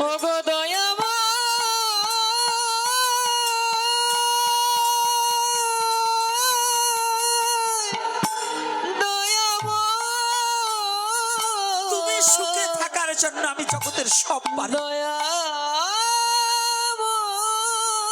তোমার সুখের জন্য জগতের আমি সব পারি। জানেন আজও ভারতবর্ষে, বাংলাদেশে কম, ভারতবর্ষে আজও হনুমানের মূর্তি করে সারা অঙ্গ সিঁদুর দিয়ে রাখে। দেখবেন দক্ষিণ ভারত, উত্তর ভারতে, সারা ভারতবর্ষে হনুমানের পূজা হয়। ভগবানের পূজার সাথে ভক্তের পূজাও হয়। হনুমান বলছি, যেখানে রাম নামের গন্ধ নেই, সে যত মূল্যবান বস্তু হোক সেটা আমার দরকার নেই। হে সনাতনী জাতি, একটা পশু যদি এটা ভাবে, আর তুমি সেই সনাতন ধর্মে জন্মগ্রহণ করেছো, তোমার কাছে তোমার সনাতনের চেয়ে প্রিয় পৃথিবীতে কিছু হতে পারে না। বলো না গো রাধে রাধে। পৃথিবীর যত ধর্ম আছে সমস্ত ধর্মকে আমি শ্রদ্ধা করি, কিন্তু আমি যে ধর্মে জন্মগ্রহণ করেছি আমার ধর্মকে আমি হৃদয় দিয়ে ভালোবাসি। বলো না গো রাধে রাধে। সমস্ত ধর্মকে শ্রদ্ধা করতে হবে, কোনো ধর্মকে নিন্দা করা যাবে না। কিন্তু তুমি যে ধর্মে জন্মগ্রহণ করেছো তোমার কাছে তোমার ধর্মই শ্রেষ্ঠ। বলো না গো রাধে রাধে। মনে থাকবে তো? হ্যাঁ মনে থাকবে তো? এই যে যুবক যুবতী ছেলে মেয়েরা, ওই যে দেখছি ভাগবতে আসে, ও হ্যালো হ্যালো হ্যালো, এই হ্যালো হ্যালো বন্ধ করো। এখন বর্তমান লাভ জিহাদের মধ্য দিয়ে হিন্দু আইডি খুলে, হিন্দু বাবার নাম দিয়ে ফ্যাক আইডি করে, আইডি কার্ডও ফ্যাক করা হয়। আইডি কার্ডও কম্পিউটারের মাধ্যমে করে ওইটা দেখিয়ে হিন্দু নামে পরিচিত দিয়ে সনাতনী মেয়ে ছেলে এদেরকে ধর্মান্তরিত করার জন্য লাভ জিহাদ, লাভ মানে ভালোবাসা, জিহাদ মানে প্রতিজ্ঞাবদ্ধ হওয়া, এই ভালোবাসার প্রলোভন দিয়ে 6 মাস 1 বছর তার সাথে সম্পর্ক করে, 3 মাস সম্পর্ক করে একবার দেখা করবার চাবে, ওখানে গিয়ে দেহ ভোগ করবে, তারপরে আস্তে আস্তে তোমাকে মায়ার জালে ফাঁসিয়ে বলবে চলো যাই দেখবা যে তোমার স্বধর্ম নই, তোমার স্বধর্ম নই। তারপরে আসতেও পারবা না, আবার ওই যে মায়ায় জড়িয়ে গেছো। তাহলে ঘৃণা, এই যে তোমাদেরকে আমি একটা কথা বলে যাচ্ছি, যুবক যুবতী সবাই নিজের ধর্মে সবচেয়ে পৃথিবীতে আমার সনাতনের মতো এরকম পাবে কিনা আমি জানি না, তবে যে ধর্মে জন্মগ্রহণ করেছে, হে নারী জাতি, হে মায়েদের বলছি, যুবতী মায়েদের, তুমি যে ধর্মে জন্মগ্রহণ করেছো, আজ সেই শ্রী পঞ্চমীতে দেখো একটা নারী মূর্তি সরস্বতীর পুজো করা হয়। সরস্বতী নারী মূর্তি না পুরুষ মূর্তি? হ্যাঁ, দুর্গা নারী না পুরুষ? কালী, তাহলে বোঝেন তো? তাহলে এই ধর্মে নারী মূর্তির পূজা করা হয়। পৃথিবীতে অন্য কোনো ধর্মে কিন্তু নারীকে এত মর্যাদা দেওয়া হয়নি। এমন কি জানেন, দুর্গা পূজার দিন, দুর্গা পূজার অষ্টমীতে নারীকে দুর্গা রূপে পূজা করা হয়, সেটাকে কুমারী পূজা বলা হয়, হয় কি না? হ্যাঁ, হয় কি না? তাহলে যদি সেই পূজা হয় কুমারী পূজা, সেই ধর্মে জন্মগ্রহণ করে তুমি লক্ষ্মীর আসনে বসে, হ্যাঁ, আর যদি তুমি সেই ধর্মান্তরিত হও, তোমার দেহটাকে শিয়াল কুকুরে যেমন একটা মৃত্যু দেহকে ছিঁড়ে ছিঁড়ে খায়, তোমাকে শুধু যৌন চাহিদা মিটাবার নিমিত্তে তোমাকে উপভোগ করবে, কিন্তু ভালোবাসা জীবনে কোনোদিন পাবে না, জীবনে কোনোদিনই পাবে না। যারা যারা ধর্মান্তরিত হয়েছে ইতিহাস সাক্ষী দিয়েছে, একজনও সুখে নাই। স্বামী আবার পুনঃ বিয়ে করে, পথে পড়ে মরতে হয়। দেখো, ওই যে ফেসবুকে দেখবে কতটা বিষ খাইয়ে মরতেছে, গলায় দড়ি রাস্তাতে ঘুরতেছে, ডিভোর্স দিয়েছে, 2জন বাচ্চা, 2টো মেয়ে হয়েছে দেখে এখন ডিভোর্স দিয়ে দিয়েছে। এখন বুঝবা ওই কুকুরের খাবার দ্রব্যের মতো হবা, ছিঁড়ে ছিঁড়ে খাবে, রাস্তাঘাটে ঘুরবা। এইটা চাও না দেবীর আসনে বসে পূজা চাও? যদি দেবীর আসনে বসে পূজা চাও, তাহলে সনাতনে জন্মগ্রহণ করেছো। এই সনাতন ধর্মের মধ্যে ঋষি, মুসি, কামার, কুমার, জেলে, সাহা, কুণ্ডু, মেতর, মুসি যা হোক, এই ধর্মের মধ্যে যে ছেলে আছে, যে বর্ণের হোক, উপযুক্ত পাত্র হলে বয়স হতে হবে মেয়ের 18, ছেলের 22, এবং ছেলের কর্মসংস্থান থাকতে হবে। ছাত্র হয়ে বিয়ে করলে ওটারে পিটানো দরকার। আগে তার কর্মসংস্থান, 5 জনের খাবার জোগাড় করার মতো অ্যাবিলিটি হতে হবে। কারণ মা বাবা তোমরা 2জন, একটা বাচ্চা, এই 5 জনের খাবার যে ছেলে ইনকাম না করে বিয়ে করবাচ্ছে, ওটা তো ড্যাম না। কথাটা বুঝছেন? এজন্য 5 জনের খাবার অন্তত ইনকাম করতে হবে। তাছাড়া উপযুক্ত পাত্র হোক। আমি আরো আগে বলছি, এখনো বলছি, জাতপাত দূর করো, হিন্দু হলেই বিয়ে করো, হিন্দু হলেই বিয়ে করতে হবে। সে মুসি হোক, কোনো আপত্তি নাই। যদি তোমার সমাজে যদি কোনো সমাজপতির হিম্মত থাকে, আমি গোপীনাথ বলে গেলাম, আমি গোপীনাথ এখানে বসে বলে গেলাম, যদি কোনো সমাজপতি তোমাকে বাধা দেয়, আমি আইনের আশ্রয় নিয়ে ওই সমাজপতিকে হাজতের ভাত খাওয়াতে পারবো। এটা আমি চ্যালেঞ্জ করে বলে যাচ্ছি। কোনো সমাজপতির মধ্যে নয়, আগে নিজের জাতিকে রক্ষা করতে হবে। আগে কি জাতি রক্ষা করতে হবে। তো এজন্য সাবধান, সে যুবক এবং যুবতী যাদের সবাইকে আমি অনুরোধ করে বলছি, আমার সনাতনের বাইরে আমরা যাব না। বলো না গো রাধে রাধে। কি মনে থাকবে তো? আর যদি কারণ, আমি আর একটা মেসেজ দিয়ে যাচ্ছি, যদি কোনো দুর্ঘটনা ঘটে যায়, হয়ে গেছে, এখন সেখান থেকে আবার ফেরত আসতে চায়, আমি কথা দিয়ে যাচ্ছি, সমাজে কেউ না নিল, আমি তাকে হাত পেতে টেনে নেবো, সে আসে যেন। যদি কেউ ধর্মান্তরিত হয়ে গেছে, সে যদি আবার নিজের ধর্মে ফেরত আসতে চায়, পৃথিবীর কোনো কেউ না নিলেও আমি তাকে আমার সন্তান হিসেবে তাকে স্বীকৃতি দিয়ে আমি বিশ্বজগতে রাখবো। তবু সে আসুক, ফিরে আসুক, এই মেসেজ সবাইকে পৌঁছিয়ে দেবে। বলো না গো রাধে রাধে। কি আমার কথাটা কি বোঝা যাচ্ছে? হ্যাঁ, কি আপনাদের কোনো অসুবিধা আছে এই কথায়? কি আমরা ফিরিয়ে আনতে পারবো না? যদি কেউ আসে আমরা আশ্রয় দিতে পারবো না? যদি বলেন যে যাবে না, কেন কয় যে আবিজাবি খাইছে, এই জায়গা যে কয়টা আছেন, শতকরা 80 জনই খাইছেন, যে কয়টা হোটেলে খাইছেন। বলুন, হোটেলে 3 প্রকারের মাংস রান্না হয়, মাছ 4 প্রকারের হয় না? তার ব্যবসা সে করবেই। আচ্ছা, ওইখানে যখন জলে টুকুমিয়ে যায়, ওই মাংসের জল মাছের ভিতর 2 চামচ মারি দেয়, তাই না? কড়াই কয়টা? একটা। বাবুর্চি কয়জন? আপনি হিন্দু, আপনার জন্য কি আলাদা রাঁধছে নাকি? আর এই যে সারাল জাত কয় আমার জন্য এখানে খাসির মাংসের ব্যবস্থা করছে, আর তার জন্য আলাদা। বাবুর্চি এক, কড়াই এক, হাড়ি এক, প্লেট এক। ওরে পবিত্রতা দেখায় রে হারামজাদারা। কি খাও? হুশ করে খাও না, হুশ করে খেতে হবে। এই জন্য খাদ্য থেকে রক্ত, রক্ত থেকে বীর্য, বীর্য থেকে সৃষ্টি। তুমি যেমন খাদ্য খাবে, আসুন সায়েন্স প্রমাণ করেছে, আমি বলছি না। যদি এখানে সায়েন্সের কোনো ছাত্র থাকে, খাদ্য থেকে রক্ত, যদি এটা না মানেন, তাহলে রক্ত কমে গেলে পরে কয় ভালো মন্দ দুধ খাবা, একটু কচি মাছ খাবা, কচি মুরগি খাবা, বলে না? হ্যাঁ, তাহলে খাদ্যের সাথে রক্তের সাথে সম্পর্ক আছে না? 60 ফোঁটায় রক্তে 1 ফোঁটা বীর্য। আমি বলছি না, শাস্ত্র বলছে। যদি এটা মেনে নেন, তাহলে খাদ্য থেকে রক্ত, রক্ত থেকে বীর্য, আর বীর্য থেকে সৃষ্টি, তুমি যেমন খাদ্য খেয়ে যেমন বীর্য তৈরি করবে তেমন সন্তান উৎপাদন করবে। তাহলে বাবা ওই শুয়োর খাইয়ে যদি শুয়োর জন্ম দাও তো ভাত খাবা কেমনে? মানুষ জন্ম দাও, মানুষ জন্ম দাও। আর মানুষ জন্ম দিলে পরে আর একটা অনুরোধ করে যাচ্ছি, আপনারা হিন্দু প্রধান এলাকায় জন্য আপনাদের এই সমাজে একান্ত প্রয়োজন। কারণ অবহেলিত সমাজ আমরা, আমাদের অনেক ঠকানো হয়েছে, আমাদের অনেক সময় ব্রাহ্মণ্যবাদ দিয়ে আমাদের ঠকানো হয়েছে। এই ব্রাহ্মণ্যবাদের ঠকানো মানে কি? শ্রাদ্ধে মৎস্য। এই কলির যুগের জন্য, দাপর যুগে মাংস দিয়েও শ্রাদ্ধ করা হতো, এই কলির যুগে সাক্ষাৎ ভগবান গৌর হরি নিষেধ করেছে, শ্রাদ্ধে কখনো মাছ মাংস দিবেন না। বলবেন পূর্বে ছিল, সেটা ছিল। যদি পূর্বের কথা মানেন, শেখ হাসিনা যে আইন করছে এখন আছে? খালেদা জিয়া যে আইন করছিল সেই আইন কি শেখ হাসিনা মানছে?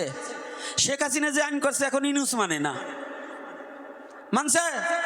তাহলে সরকার যখন পরিবর্তন হয় তাহলে আইন পরিবর্তন হয়? আইন পরিবর্তন হয় কি না? যদি আইন পরিবর্তন না হয় তো আপনারা একটু ভালো করে কানে একটু দিয়ে যাব, একটু ভালো করে শুনবেন। এইটুক না দিয়ে আর পারবো না। সেটা হচ্ছে ইউনূস কিছুই মানছে না। কারণ কি জানেন? বর্তমান হ্যাঁ ভোট না ভোট বেরিয়েছে। কি দুটো ভোট বেরিয়েছে না? হ্যাঁ ভোট। আর আমি কাউরে বলবো না যে হ্যাঁ দেবেন না না দেবেন, তবে একটা কথা ভাববেন, আমরা তাকে আমরা চাই আমাদের বিনা দোষে বাংলাদেশে অপকর্ম যারা করছে তারা ধরা ছোঁয়ার বাইরে, যারা ঘুষখোর জমি দখলকারী দস্যু তারা ধরা ছোঁয়ার বাইরে, যারা হত্যাকারী থানা লুটকারী, যারা পুলিশ হত্যাকারী, প্রশাসনকে হত্যা করেছে, পুড়িয়ে মারছে, এখনো মারতেছে, তারা ধরা ছোঁয়ার বাইরে। কিন্তু সনাতনী জাতিকে, চট্টগ্রামের কয়েকশো ছেলেকে এখনো এই 17 মাস ধরে হাজত খাটছে। এবং আমাদের চিন্ময় কৃষ্ণ দাস ব্রহ্মচারী, তিনাকে এখনো মুক্তি দেওয়া হয়নি। যদি এইটা যতদিন পর্যন্ত না যাবে, আমরা বর্তমান সরকারের কোনো আইন আমরা সেটা গ্রহণ করতে পারছি না। কারণ তাহলে সে আমাদেরকে সে শত্রুর চোখে দেখছে। কারণ আমাদের সনাতনীদের আইন তার কাছে নেই। আমাদের সনাতনীদের শুধু যন্ত্রণা এবং নির্যাতন এবং বাড়িঘর দখল এবং পুড়িয়ে মারার সরকার তিনি হয়েছে। আর যদি সে আমাদের এখনো ইলেকশনের আগে যদি চিন্ময় কৃষ্ণকে মুক্তি দেয় এবং আমাদের সনাতনীদের মুক্তি দিয়ে দিতে হবে নিঃশর্তে, এবং সনাতনীদের সুরক্ষা আইন প্রণয়ন করতে হবে যেন আমাদের উপাসনালয় এবং সনাতনী জাতি নির্বিঘ্নে নির্দ্বিধায় ধর্ম প্রতিপালন করতে পারে, মন্দির না ভাঙা হয়, মূর্তি না ভাঙা হয়, সনাতনীদের অত্যাচার না করা হয়, তাহলে আমরা সবাই মানি নাকি? রাধে রাধে। আমি হ্যাঁ ভোটও বলবো না, না ভোটও বলবো না, আমিও বলবো না। কিন্তু যদি এইটা না মানেন তাহলে কোন দলে যাব আপনারা বুঝবেন, আমি কিচ্ছু বলবো না। কি কথাটা কি কষ্ট পাচ্ছেন নাকি? কি এ কথাটা কি বলা আমার অধিকার আছে কিনা? এটা আমি কোনো দলের বিপক্ষে নয়, আমি ভোট চাবার আসি নেই। ও আওয়ামী লীগ, বিএনপি, জামাত ইসলাম, এনসিপি, আমার কোনো দল নাই। আমার জাতি যে রক্ষা করবে তার দলের, নাইলে আমি কোনো সুরারে মানি না। আমি কোনো সুরারে মানি না যদি আমার জাতি রক্ষা না হয়। আমার জাতি, আমার মন্দির যদি সুরক্ষিত না থাকে বাংলার বুকে, এখনো হত্যা হচ্ছে, সনাতনী জাতির উপর নিপীড়ন অত্যাচার হচ্ছে। এই অত্যাচার যতদিন পর্যন্ত বন্ধ না হবে, আমরা সনাতনীরা কোনো দালাল হয়ে কোনো চোরের দলে দল দিয়ে না, না হলে কিন্তু বিপদ। আগে তারা আমাদেরটা শুনবে, আমরা তাদের সাথে আছি, নাহলে কোনো দলের সাপোর্টার হইয়া আজকে যে সাপোর্ট হবেন না। এই যে যেমন 17 বছর পরে সরকার পরিবর্তন হয়েছে, আবার 5 বছর পরে হতে পারে, 10 বছর পরে হতে পারে, আবার আপনার গোকপালে লাথি জুটবে। আমাগো লাথি কিন্তু মাফ হবে না। তাই এই ইলেকশনের আগে আমাদের দাবি যদি সে পূরণ করে, আমরা ইলেকশন মানি।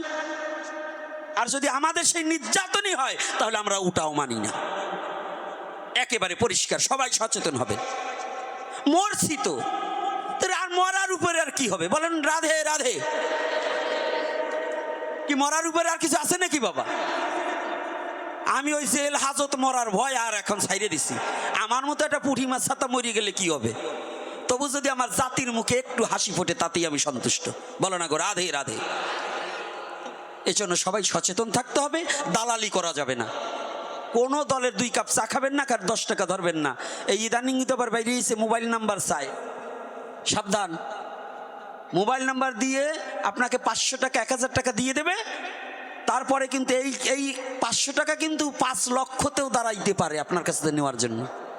এটা কিন্তু সাবধান, এটা আমার জাতি গঠনের জন্য এটা বললাম। তো এইবার বসে থাকবেন, অধিবাস কীর্তন না শুনে যাওয়া যাবে না। আমি এই আলোচনার মধ্যে আবার অধিবাস কীর্তন দাঁড়িয়ে ধরবো, আস্তে আস্তে বসে থাকবেন আর একটু যেতে হবে। ভক্তরা শুনুন, উঠবেন না। সনাতনী জাতির কিন্তু একটা দোষ আছে, যখনই দক্ষিণার কথা হয় তখনই ডায়াবেটিক্সে ধরে। মানে গণপুষ্পাপ হয়, দক্ষিণের কথা কইলে উঠে উঠে আটা দেয়, তাহলে বোঝা যায় ডায়াবেটিক্স। টাকা থাকবে না, দেবেন না, বসে থাকবেন। কিন্তু যাচ্ছে কৃপা করে, যার যেমন সামর্থ্য ভগবানের সেবার নিমিত্তে। আর একটা কথা, তারা ফেব্রুয়ারির ইংরেজি ফেব্রুয়ারির 3, 4, 5 পাঠ, 6 তারিখে 64 মন্ত্র ভোগরাগ। আর বাংলা 20, 21, 22 পাঠ, 23 তারিখে ভোগরাগ। এটা হচ্ছে আপনাদের মন্দির, আমার নয়। চুমুরদি ভাঙা থানা, বড়ইতলার পরের স্টেশন। চুমুরদি একেবারে যেখানে নামিয়ে দিবে তার বাঁ পাশে 2 মিনিট হাঁটলে ঘর। ওখানে কৃপাপূর্বক আপনারা যাবেন। আর যদি ভগবানের সেবার নিমিত্তে যার যেমন সামর্থ্য কৃপা করে নিয়েও যাবেন, এবং আজকে ভিক্ষা স্থলেও কিছু পাঠের দক্ষিণাও দেন কিংবা ভিক্ষা দান দিবেন জয়নীতে। আর আমি এখন অধিবাস কীর্তন ধরব, একটু ধৈর্য সহকারে বসবেন। তারপরে আমরা দেখি আরো আলোচনা হবে, এই পাঠের মাধ্যমে আলোচনা হবে, মানে কীর্তনের মাধ্যমে। আর অধিবাস কেন করতে হয় এই তত্ত্বগুলো জানতে হবে। এই অঞ্চলে কিন্তু নামযজ্ঞ হয়, অনেকে অধিবাস করে না। আজকে এই অধিবাসের মধ্য দিয়ে আমাদের কি কি প্রয়োজন এগুলো